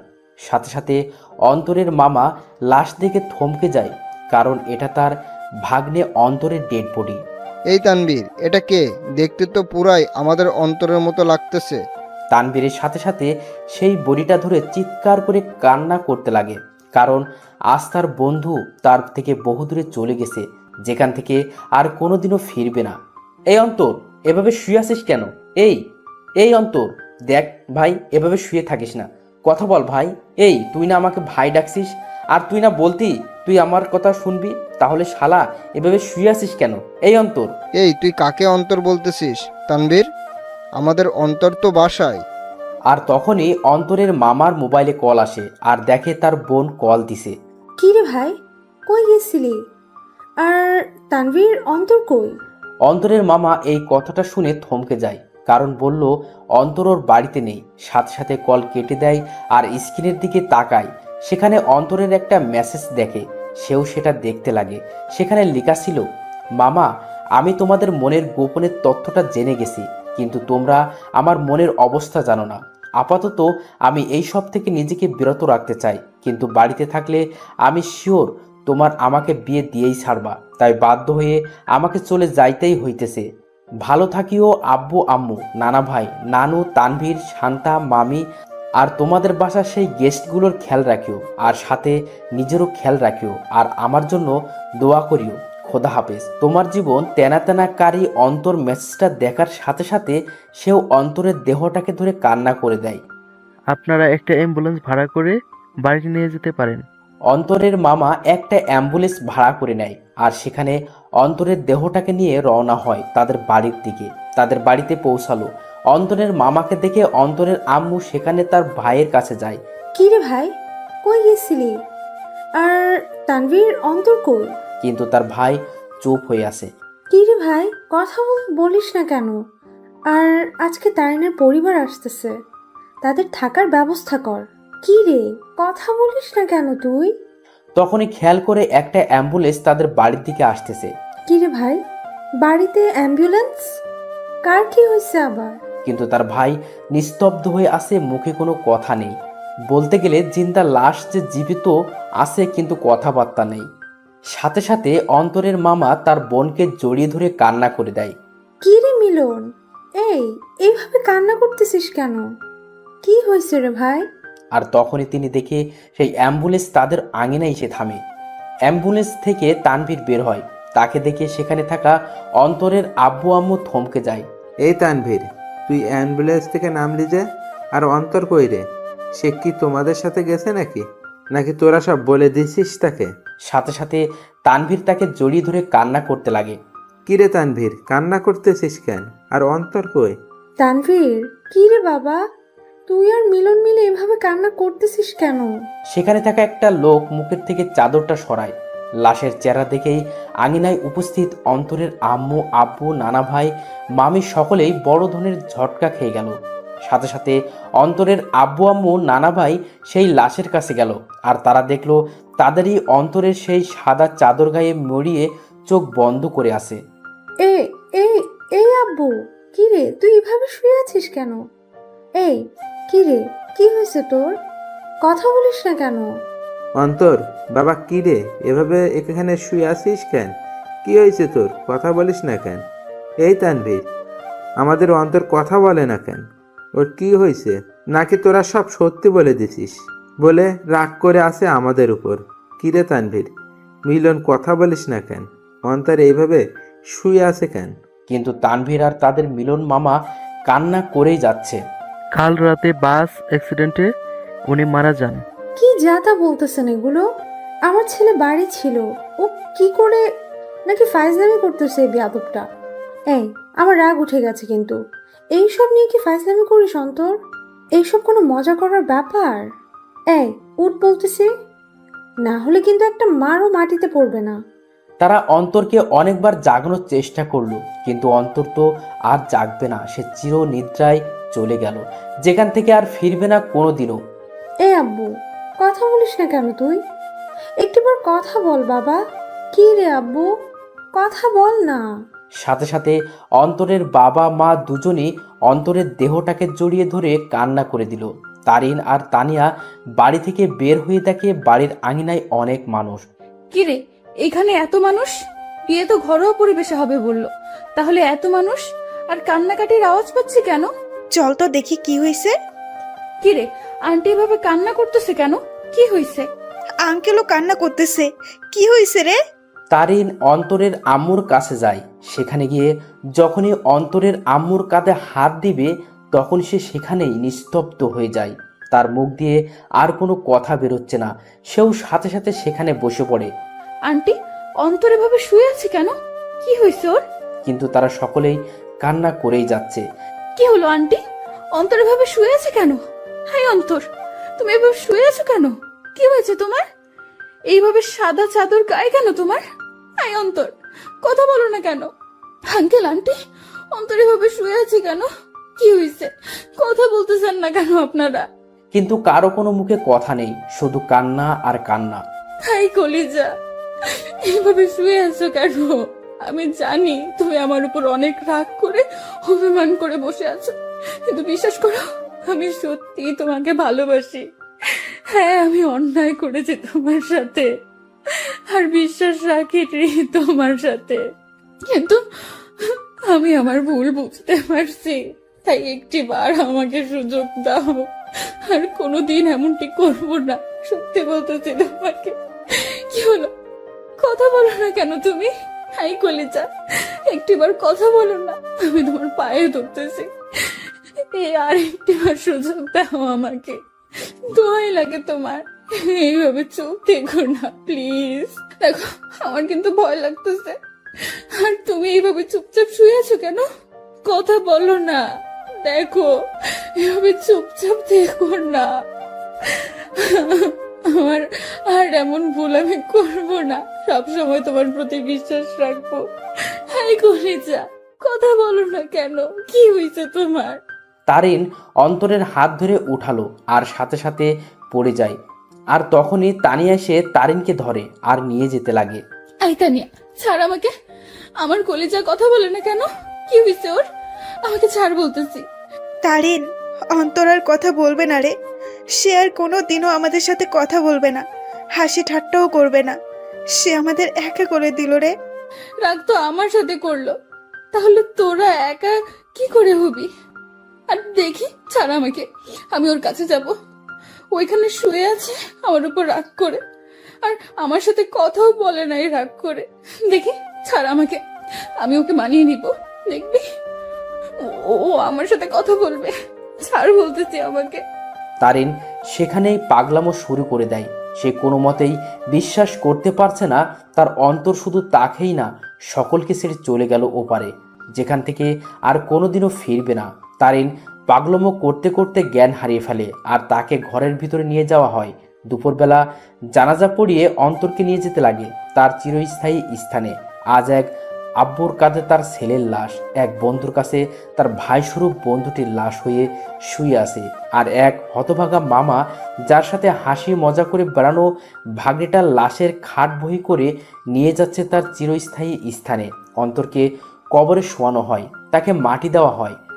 আজ সেই কবরে দাফন হয়ে গেল কারো ছেলে, কারো ভাগ্নে, কারো প্রিয় বন্ধু আর কারো ভালোবাসা। সকলকেই সেখানে অন্তরের জন্য দোয়া করে চলে যায়। তবে সেখানে বসে বসে তিনজন হতভাগা মানসিক কান্নায় ভেঙে পড়ে বসে আছে। আজ অন্তরের মামা ভাবতে লাগে সেই দিনগুলো যখনই অন্তর তাকে জ্বালিয়ে বেড়াতো, কিন্তু আজ থেকে সেই মামাকে আর কেউ জ্বালাবে না। আজ এক বন্ধু তার সুখ দুঃখ ভাগ করা বন্ধুকে হারিয়ে ফেললো। আজ একজন বাবা তার শাসন করা ছেলেটাকে হারিয়ে বসে আছে। সব সময় অন্তরকে বকা দিয়ে বেড়াতো, কিন্তু আজ থেকে সেই বকাগুলো আর কাউকে দিতে পারবে না। অন্যদিকে তারিনের জ্ঞান ফিরে সে দেখে অন্তরের আম্মু কান্না করতেছে, আর তানিয়া তাকে সামলাতে সামলাতে কান্না করতে লাগলো। এই, তোমরা সকলে কান্না করতেছো কেন? আজকে না আমার আর অন্তরের বিয়ে, আর বিয়েতে তো মেয়েরা কান্না করে। তাহলে তোমরা ছেলের মা, ছেলের বান্ধবী হয়ে কান্না করতেছো কেন? আরে যাও, তাড়াতাড়ি আমাকে রেডি হতে হবে। এই তানিয়া, তাড়াতাড়ি আমাকে রেডি করে দে। কাজী সাহেব চলে আসবে যে কোনো সময়। আর অন্তর রেডি হইছে, দেখ না। আর শোন, তানভীরকে বল না অন্তরকে রেডি হওয়া অবস্থায় একটু ছবি দিতে। আমি একটু দেখবো আমার কলেজাটাকে। তানভীরকে বল না অন্তরের ছবি দিতে, আমাকে রেডি করে দে। আমি শাড়ির আঁচল সামলাতে পারি না, কিন্তু ও বলছিল শাড়িতে নাকি আমাকে দারুণ মানাবে, আমি ওর জন্য শাড়ি পরবো। তারিন, কি হয়েছে? আর আন্টি, সরি আম্মু, একটু রেডি করে দাও না, কাজী সাহেব চলে আসবে তো, আমাকে আবার অন্তরকে মানাতে হবে। তারিন সেখানে পাগলের মতো ব্যবহার করতে লাগলো। তারিনকে অনেকবার বোঝানোর চেষ্টা করা হলো অন্তর অনেক দূরে চলে গেছে, কিন্তু সে তা কোনো মতেই মানছে না। তারা বুঝতে পারলো অন্তরের অকাল মৃত্যু তারুণের মাথার এফেক্ট করেছে, তাইও সে পাগলের মতো আচরণ করতে লাগলো। তারিনের পরিবারও আসে, সবাই মিলে তারিনকে সামলানোর চেষ্টা করে, কিন্তু তারিনের মুখে একটা শব্দ, অন্তর। কিন্তু সে আর কোনোদিনও ফিরবে না। এভাবেই সমাপ্তি ঘটল এক অসমাপ্ত ভালোবাসার। একটি সন্ধ্যের জন্য একটি ভালোবাসা অপূর্ণ রয়ে গেল, শুধু থেকে গেল ভালোবাসার কিছু স্মৃতি ও অনুভূতি। ভালোবাসার মধ্যে সবচেয়ে গুরুত্বপূর্ণ হলো বিশ্বাস। একে অপরের প্রতি বিশ্বাস যত মজবুত থাকবে, ভালোবাসাও তত শক্ত হবে। সন্ধ্যের জন্য একটি ভালোবাসা সম্পূর্ণ শেষ হয়ে যায়, তবে বর্তমানে ভালোবাসার মানুষগুলোও অনেক আজব, কারণ আমরা ভুল মানুষের উপর বিশ্বাস করে ফেলি আর সঠিক মানুষকে সন্দেহ করে বসি। তাই ভালো যেহেতু বাসবেন, তার আগেই সেই ব্যক্তিটার সম্পর্কে একটু ধারণা নিয়েই তবেই ভালোবাসেন আর ভালোবাসার প্রতি ভরসা রাখবেন।